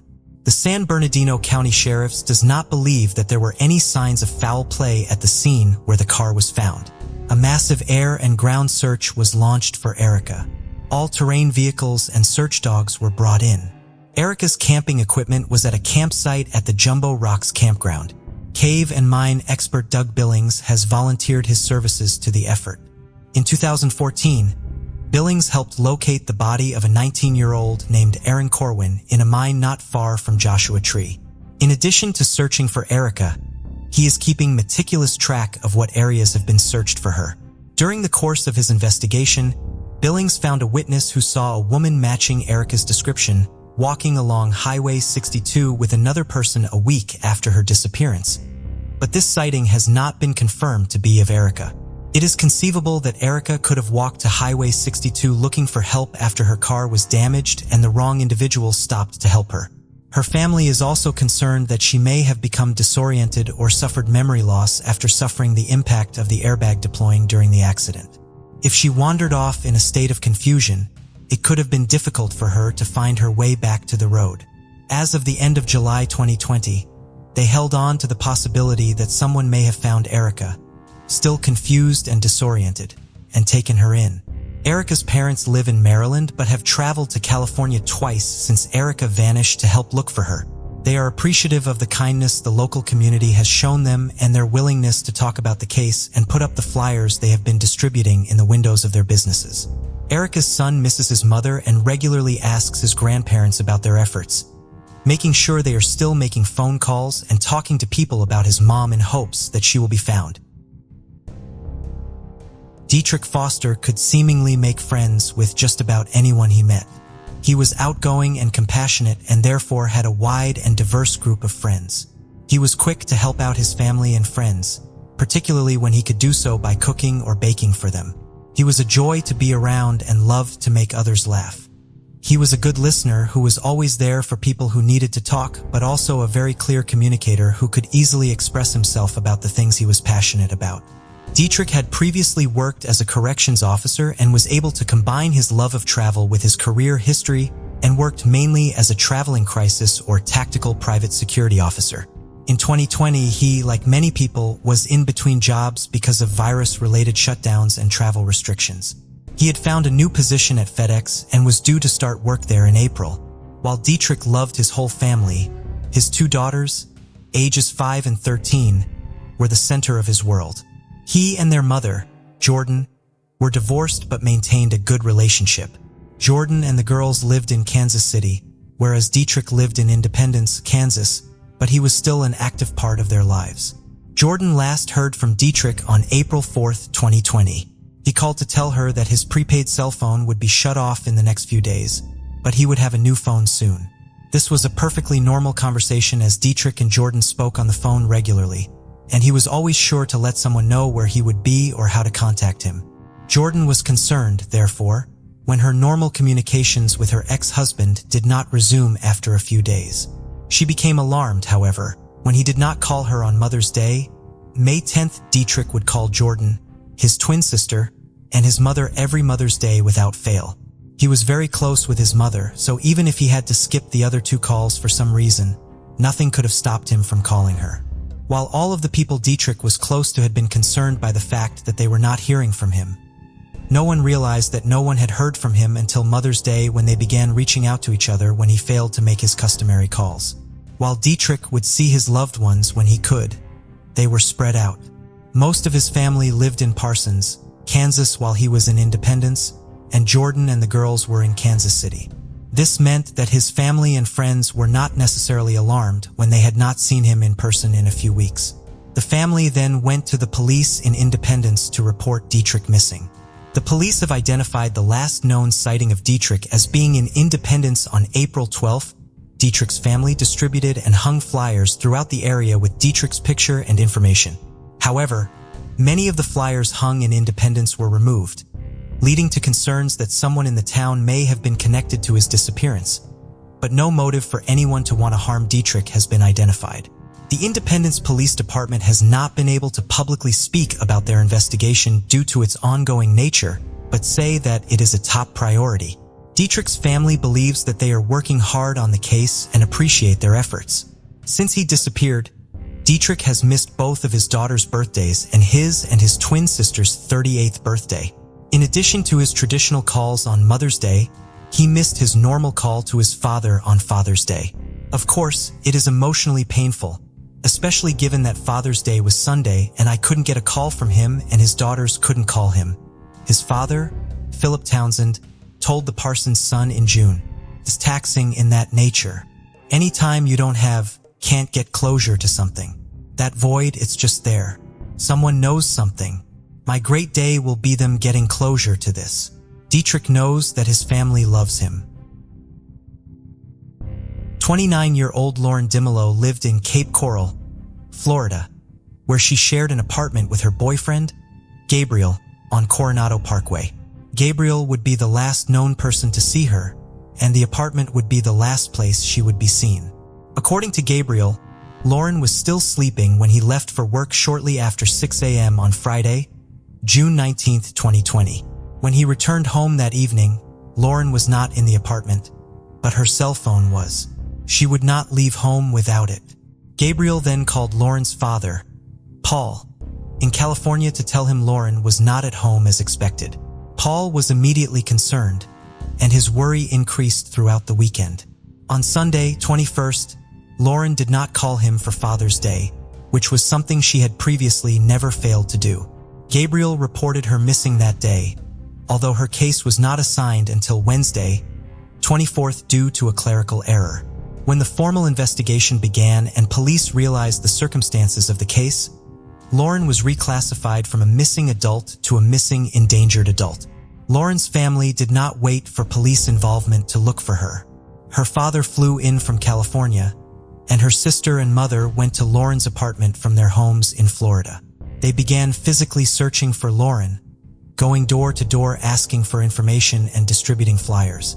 For Freedom's Park, a half a mile away from Lauren's home, has played a major part in her case from the beginning. Lauren visited the park regularly and liked to meditate there. On June 19th, the same day Lauren disappeared, someone found her purse left at the park. On July 2nd, Lauren's boyfriend Gabriel and her sister Cassie were searching the park when they found a burgundy shirt in the sand near the water. They believe that the shirt belongs to Lauren as it matches one Lauren regularly wore. The concerning aspect of this discovery is that the park had been searched multiple times since Lauren went missing. The shirt was taken into evidence by police. Lauren's family is adamant that she would not have voluntarily disappeared. The main reason they can be so sure is Lauren's daughter, who turned 6 2 months after Lauren's disappearance and was the center of Lauren's universe. Lauren also did not have access to a car or any money with her when she went missing. She had recently lost her job due to the economic impact of the pandemic, but was still owed one more paycheck, which she never picked up. Surveillance footage also shows her applying for jobs on June 18th, the day before she went missing. As the police investigation continues, Lauren's family also continues their own efforts to find her. Southwest Florida Crime Stoppers is currently offering an $8,000 reward for information in the case. This case takes us to Essex, England, where Jennifer Cronin lived with her daughter Susan. Jennifer was deeply devoted to her family. She was glamorous, sociable, kind, and gentle. She shared a strong bond with Susan, and the two were inseparable. In 1990, Susan met Kieran Lynch. Susan, a trainee hairdresser in her late teens, was 3 years younger than Kieran, a bricklayer and builder. Susan's friends noted that Kieran seemed to idolize her, and they appeared to be the perfect couple. It was essential to Susan that her new husband got along well with her parents, and fortunately, he did. The couple eventually had 2 daughters, Matilda and Molly. The girls were very close to their grandparents, visiting them at least twice a week. Matilda recalled thinking her father was a generous and wonderful dad when she was young. However, he had a different side to his personality, competitive to a fault, with an obsessive need to be the best at everything and maintain the image of a perfect family. Kieran claimed he worked hard to provide for his wife and daughters, but Susan revealed he struggled to manage stress and express emotions healthily. His frustrations often manifested in anger, leading him to destroy and break things. Over time, these issues only seemed to worsen. Susan said his reactions would become bigger and more aggressive, especially when alcohol was involved. One of their daughters said that she had vivid memories of screaming and shouting and plates being smashed. The day after an outburst, he would apologize and try and excuse his behavior. Like many who suffer from domestic abuse, Susan said she was ashamed and embarrassed and didn't want to tell anyone what was happening to her. One of their daughters would later say, "We weren't able to let the dog outside or anything. I was just really frightened. We had a strange relationship. If I called in sick at work, he would text saying, 'Are you not at work?' I knew he was driving around. Me and my mom had a really close relationship. My dad was quite violent towards me and my mom. If he would go for my mom, I would step in. I felt very protective over my mom. His personality flicked. One minute he'd be fine, and the next he would not be okay. In 2015, the changes in Kieran were also becoming apparent to Susan's friends, with one of them saying he appeared to be withdrawn and more gaunt. He was fitting an extension for her at the time, and sometimes he would fail to turn up for work. To Susan's shock, when a credit card bill arrived for a card that was usually reserved for big purchases, Kieran had run up a bill of about £3,000 by withdrawing money from various cash points. Susan questioned him, but he became immediately defensive and hostile, causing the tensions within the household to escalate. Things became even more serious when Susan picked up his work clothes to do a load of washing. In his pocket, she found a small straw and some cocaine. In a text message, she said to him, "No one or nothing makes you choose that shit. You choose that over your family." Kieran replied, "Please don't tell the girls it's drugs." His erratic and volatile behavior continued. On one occasion, Susan and Kieran were at home. He held a knife to his wife's throat and threatened to take both of their lives in a murder-suicide. Susan said the ordeal felt like it went on for hours. On another occasion, the loft had been rigged with a noose. In a series of text messages, Susan told him that she wished she could turn back the clock, but it was clear that they wanted different lives. They decided to separate in November 2016, and Kieran left the family home and moved back in with his parents. After 24 years of marriage, it was a difficult choice, but Susan knew she had to protect her daughters. With Kieran gone, the tension eased, and things felt lighter and calmer. It was a chance for Susan to take some much-needed time for herself and relax with her children. Susan said that it appeared that Kieran had got himself back on track, but this would all change when she moved on. After an incredibly stressful and difficult time with Kieran, things did begin to look up for Susan when she met a man called Mike. They had taken their relationship slowly, but over time she began to talk to him about her ex, the trouble she had with him, and how difficult things had been. She wanted to have a clean break and a chance to start again with someone new. This also meant she had to tell Kieran and start divorce proceedings. Susan sent him a text message asking if they could meet up at McDonald's at 6:30 p.m. Kieran agreed, and knowing that Kieran was volatile and unpredictable, made an already difficult situation significantly harder. Surprisingly, however, Kieran seemed to take the news of her wanting a divorce well, with Susan describing the conversation as amicable. He later sent her a text message saying, "I'm glad you have found someone." She replied saying she hoped he would find someone too. Despite, on the face of it, taking the news of the divorce well, Kieran had actually done anything but. The following day, he sent her a series of text messages. "I don't care what you do. It's your life. Who am I to say? Give me $60K and I am gone from your life for good." Susan responded, "What about being a dad? Are you going to pay maintenance and still see them?" Kieran replied, "What, and pay for some to sleep in my house? I have nothing. You have it all. Sorry. I would rather have you killed." Following this, the situation continued to get worse. Susan also called Kieran's cousin Lisa, who soon arrived and could hear him destroying things. Kieran appeared with a hammer in one hand and a drill in the other, and told Lisa to leave it alone, saying that the situation had nothing to do with her. Lisa said it didn't seem like the Kieran she knew. He soon drove away and the police arrived not long after. The two police officers went into the house with Lisa and her husband, and Susan explained the messages that she had been receiving from Kieran. Before long, Kieran was back. He got out of his vehicle and began screaming and shouting that he was going to kill Susan. The police went out into the streets and Kieran said, "You're going to need more than two of you to get me in the car." He was subsequently arrested and led away in handcuffs. He was arrested on 3 counts: possession of an offensive weapon, threats to kill, and criminal damage. The threats to kill allegation, based on his text message saying he would rather have her killed, was argued to possibly be hypothetical. As for possessing an offensive weapon, as Kieran worked as a builder, he had various equipment in his van, including the hammer, so in order for that to go ahead, it needed to be proven he was unlawfully possessing it at that time, which they couldn't do. Therefore, he was charged with criminal damage. He denied the allegation at Southend Magistrates Court on January 29, 2018, and he was scheduled to stand trial on the March 29th. He was released with the conditions that he not go onto Susan Street and he was to have absolutely no contact with her. Susan called him being charged with criminal damage a farce, saying that she could not believe that that was what he was being charged with. It was around this time that one of their daughters said she started feeling incredibly scared, saying that she felt the police were not taking their fears seriously. Just 12 hours after his release on bail, another call would come into the police. A mental health team alongside police officers were sent out to speak to him, but when they arrived, he said he was fine. So he was told to contact his GP, and that was it.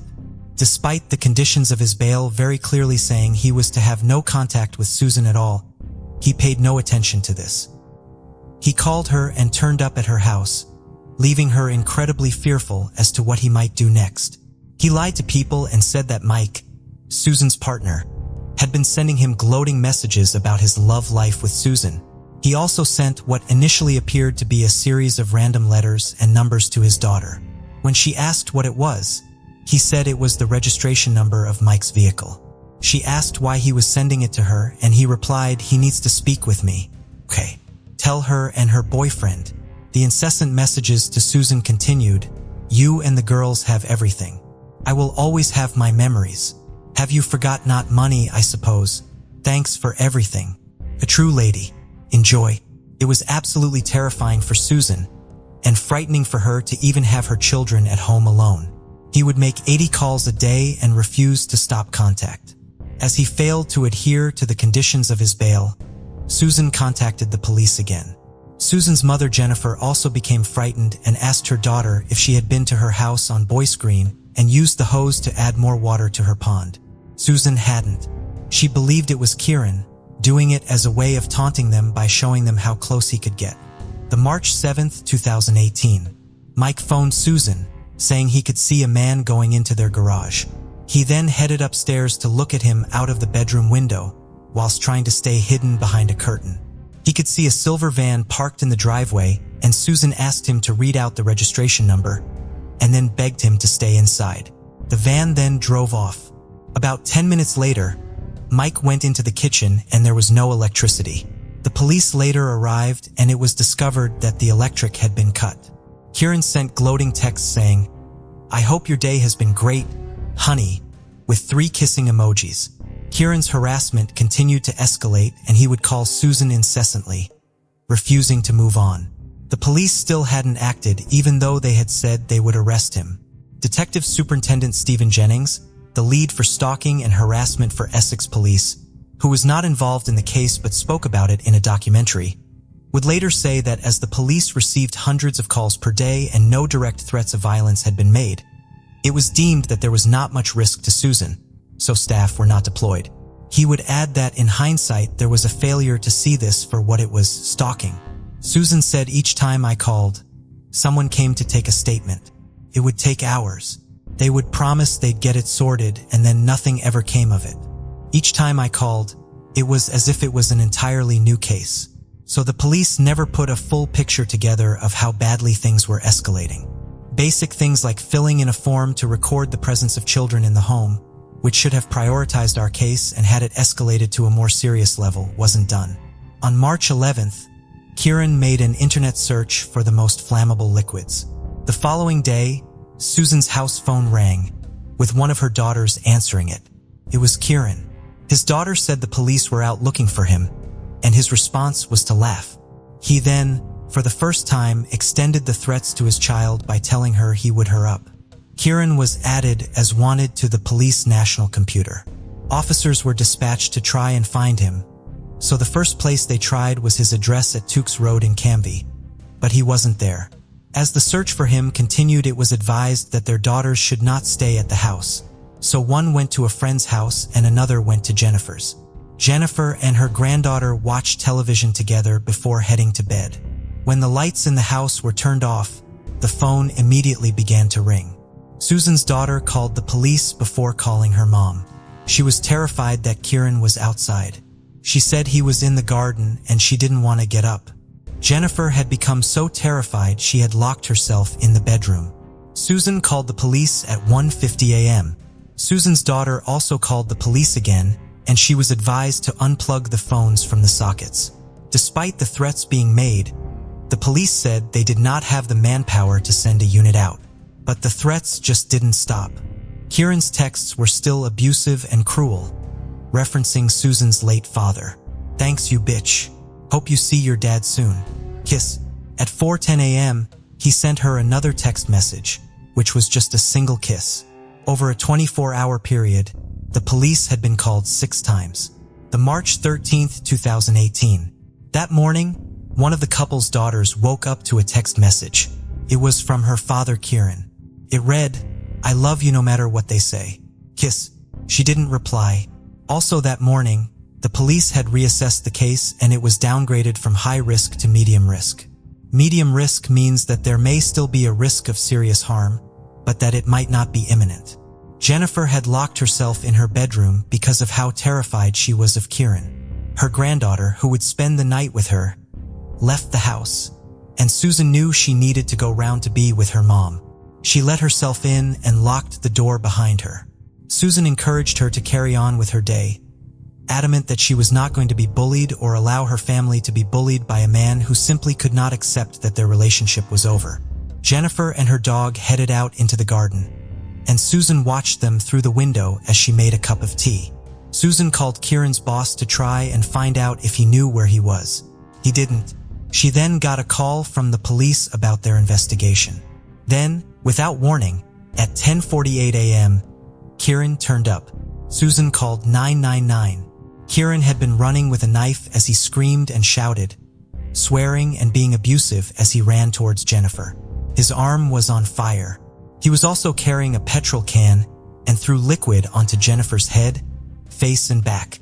Jennifer cowered and screamed as he continued to pour the liquid onto her. Susan ran down the road screaming for help. As she got to the bottom of the road, she turned around and noticed that he wasn't behind her. It was then that 2 neighbors came out and told her, "Don't go round there. There's 2 burned bodies." Kieran had doused himself and Jennifer in fuel and then set them alight.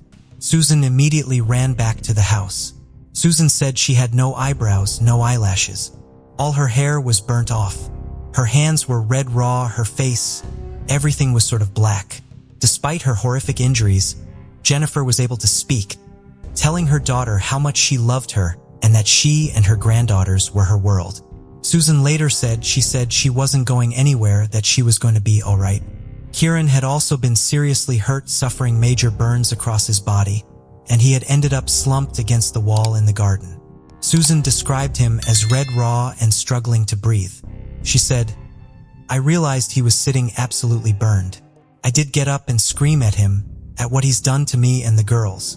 The police, fire, and ambulance service were quick to arrive on scene, alongside the air ambulance that landed at the local golf course. Kieran was arrested on suspicion of attempted murder, and he and Jennifer were taken to hospital. It was later discovered that Kieran had bought a bucket and jerry can before going to a petrol station to buy fuel. 2 hours after the attack, Susan was taken in for questioning. Staff at the hospital told Susan that Kieran was not going to survive the night, as the extent of his injuries were too severe, after having 97% burns across his body. For Kieran's daughters, it was an absolutely impossible situation to be in.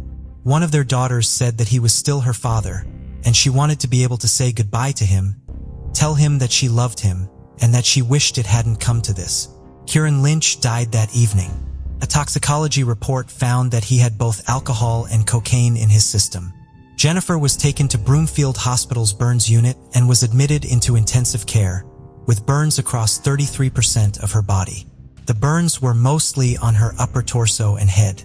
She was taken into surgery, but reconstruction was impossible. Due to the nature and extent of her injuries, it was decided that she would be instead given end-of-life care. She held on for 17 days. But tragically, on the March 30th, 2018, at 1:32 p.m., Jennifer Cronin died surrounded by her family. Dr. Benjamin Swift carried out a post-mortem at the hospital, confirming that her cause of death were complications from the horrendous burn she had suffered. For Susan, this had purposely been done by Kieran purely to hurt her, knowing how close she was to Jennifer and how much they meant to each other. Monday, January 21st, 2019, a week-long inquest was opened at County Hall Chambers in Chelmsford. Susan said that when she went into the inquest, she was just angry with Kieran for what he had done. But as the facts emerged about how poorly it had been handled by the police, she became more angry with them. I felt like he was upping the ante in what he was doing. Each incident I reported, he wasn't arrested, she said.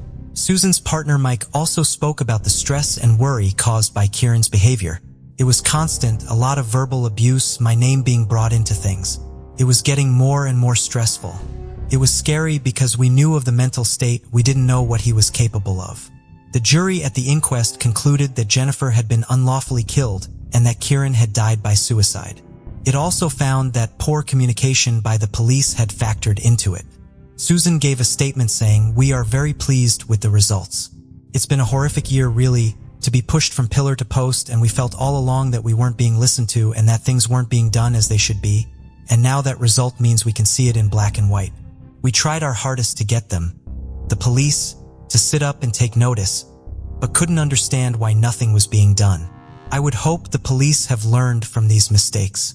It doesn't bring my mom back or their dad, but things definitely need to be looked at. They are supposed to protect and serve the public, and they certainly didn't do that for us." For Susan, the failures by the police to act on the concerns about Kieran meant that it could have been prevented. The police didn't protect us. We were shouting and screaming and waving it in their faces, and the failings were shocking. If they had done their job properly, my mom would be here. The inquest found 5 areas of police failings that were contributing factors to Jennifer's death, and that attempts to arrest him weren't made in a timely and efficient manner. Following the findings of the inquest, several officers received management action training in record-to-record keeping and processing of information. No police officers faced misconduct action. In March 2019, the Independent Office for Police Conduct found there had been a lack of positive action from officers, as well as a lack of clarity over domestic abuse offenses. A domestic homicide review was also set up, and the police were criticized for allowing Kieran to not be identified as the danger he posed, or that his behavior amounted to stalking. It also said there was an absence of proactive responses to breaches of bail and a lack of understanding of which officers should be responsible for this. It was later announced that Susan was taking legal action against the police, hoping they would accept legal liability for their failures in her dealings with them. She said, "I would just like the police to take proper responsibility. I feel so strongly that this could have been prevented if the police had done their jobs properly. I was going through hell and it just wasn't taken seriously. I've been left a single mom with no help and no family left. It's not easy. I'm disgusted by the failings of the police in all honesty." Detective Superintendent Stephen Jennings said, "I have met Susan Lynch and apologized to her for what happened in 2018. I have personally invited her to come and talk to our new teams. We are a far stronger force than we were 5 years ago in every way." Mike said Susan often suffers from flashbacks and wakes up screaming and crying. The absolute horror of what Susan and her family experienced is almost impossible to put into words, and the terrifying series of events that unfolded in front of her eyes are too awful to comprehend. Susan said watching my mom get burned alive by my ex-husband and being helpless to intervene was exceptionally disturbing. She didn't deserve such a painful and traumatic death. Mom still had lots of years to live and plenty of love to give her grandchildren. My poor girls have got to live with this forever. Thankfully, they have lovely memories of the person their dad used to be. To try and find the words to end a case like this is almost impossible. The trail of devastation and destruction left behind is quite simply unfathomable. Jennifer Cronin should still be here, enjoying life and spending time with those she loved most. Her life was ended in a way that is too horrific to even think about. And for those left behind, life will never, ever be the same.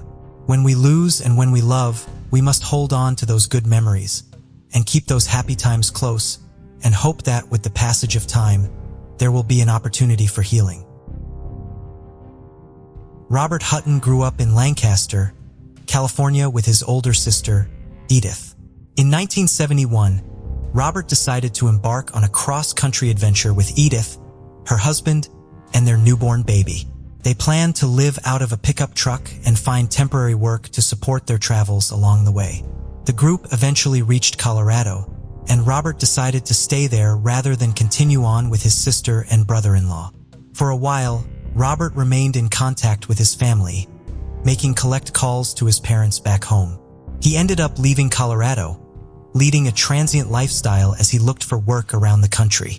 The last anyone in his family heard from him, he had been in New York but was hitchhiking his way back to California. Robert's calls stopped, however, and the 21-year-old was reported missing by the end of 1972. Robert's mother was the main force driving the investigation into her son's disappearance for years. She looked at her old phone bills to identify the locations Robert called her from and got into contact with authorities in those areas to try to get their help. After years without any sign of Robert, she came to the conclusion that he must be dead, a conclusion which broke her heart. She died in 1989, never knowing what became of her son. Edith took over the responsibility of looking for her brother. By the late 1990s, she had the benefit of the internet for her search.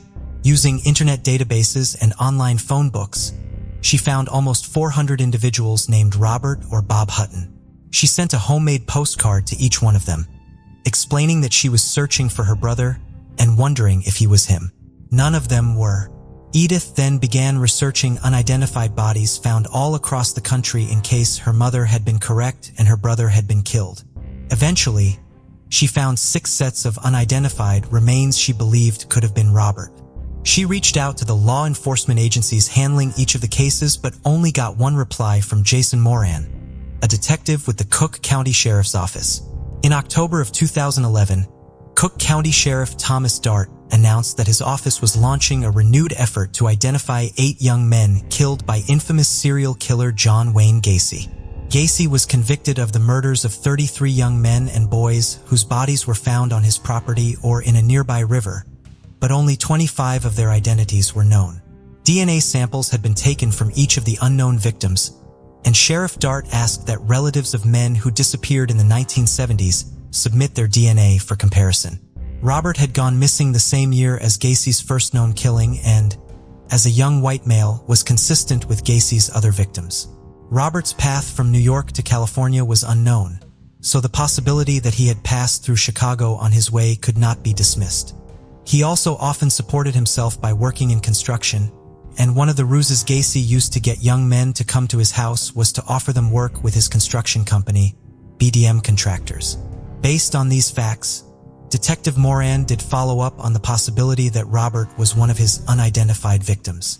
However, using police databases that Edith did not have access to, he was able to find a record of Robert living in Breckenridge, Colorado up until recently. His current whereabouts, however, were unknown.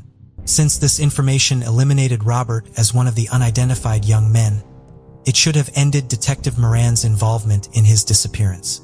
However, the detective was moved by the story of Robert's mother dying without knowing what became of him, Edith's years of working trying to locate him, and the fact that Robert's father had recently battled cancer. He therefore did not forget about the case, and in 2013, he decided to look for Robert in law enforcement databases again. When he did, he found a current address for him in the small town of Stevensville, Montana. He reached out to the sheriff's department there, and an officer went to the address and confirmed that the man living there was the right Robert Hutton and obtained his permission to release his phone number to his family. In April, Detective Moran called Edith to inform her that after more than 40 years she could speak with her younger brother. Robert had spent the first several years after his last contact with his family in the Southwest, hiking and caving in remote areas. He had no fixed address or means to contact anyone. He had also gotten involved with drugs during this time. By the time he tried to contact his family after a few years, their contact information was no longer current. He returned to California to visit them after he got off of drugs, but the family had moved away by then. Robert settled in Colorado in the early 80s, eventually starting his own construction company. He thought of his family fondly and made a small, unsuccessful effort to find them in the early 90s. After the economic downturn of 2008, he had trouble finding work. He had moved to Montana in 2011 because some of his friends had previously moved there. He found odd jobs remodeling homes and building barns and was eventually able to purchase a trailer to live in, which provided him the address Detective Moran had found in the database. In 2013, he was working in an ammunition factory. He was shocked to hear that his family still cared about him and that they had been working so hard to find him. The day after Robert was contacted by law enforcement, he spoke to his sister on the phone for the first time. He would continue to speak with her and their father on a weekly basis over the phone.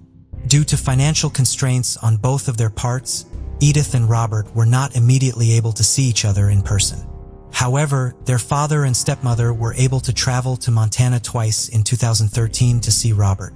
In 2015, Robert moved to Nevada to live near Edith and see her almost every day. 2 out of the 8 victims of John Wayne Gacy, Detective Moran set out to have since been identified through DNA. In addition to Robert's case, Detective Moran has also solved 10 other cold cases that ended up having no connection to Gacy. Ricardus Puses was born and raised in Lithuania, but was living in the United Kingdom by 2015. He was working for the Nylayer Leak Company in Chatteras and living in Bus Beach. The last confirmed sighting of him was on September 26, 2015, when he was leaving work for the day, although there was a potential sighting of him with a group of Lithuanian men later that evening.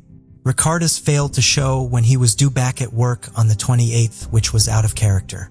His disappearance was taken seriously from the start because concern about his safety had been raised just a month before he vanished. While they were conducting routine welfare checks in Wisbeach, officers encountered a local resident who told them that Ricardus had recently been forced to move because he was being exploited. Police have described Ricardus as the type of character that was vulnerable to exploitation because of his circumstances. He had very little money, living paycheck to paycheck, and had no family in the area. His mother still lived in Lithuania, his sister lived in Germany, and he had cousins living in Ireland. He did not have a vehicle and spoke very little English, mainly interacting with the local Lithuanian community. When the officers found Ricardus at his new address, however, he assured them that he was fine. When he went missing, however, this previous incident raised concerns that he may have been taken to be used for forced labor. On November 17th, Ricardus's identification card was found in a park in Wisbeach near Cannon Street. The following month, a 31-year-old man was arrested on suspicion of murdering Ricardus, despite the fact that his body had not been located. The man was ultimately released due to lack of evidence. The next major development in the case would not come until August of 2018, when police learned that a Facebook profile using Ricardus's name had been created.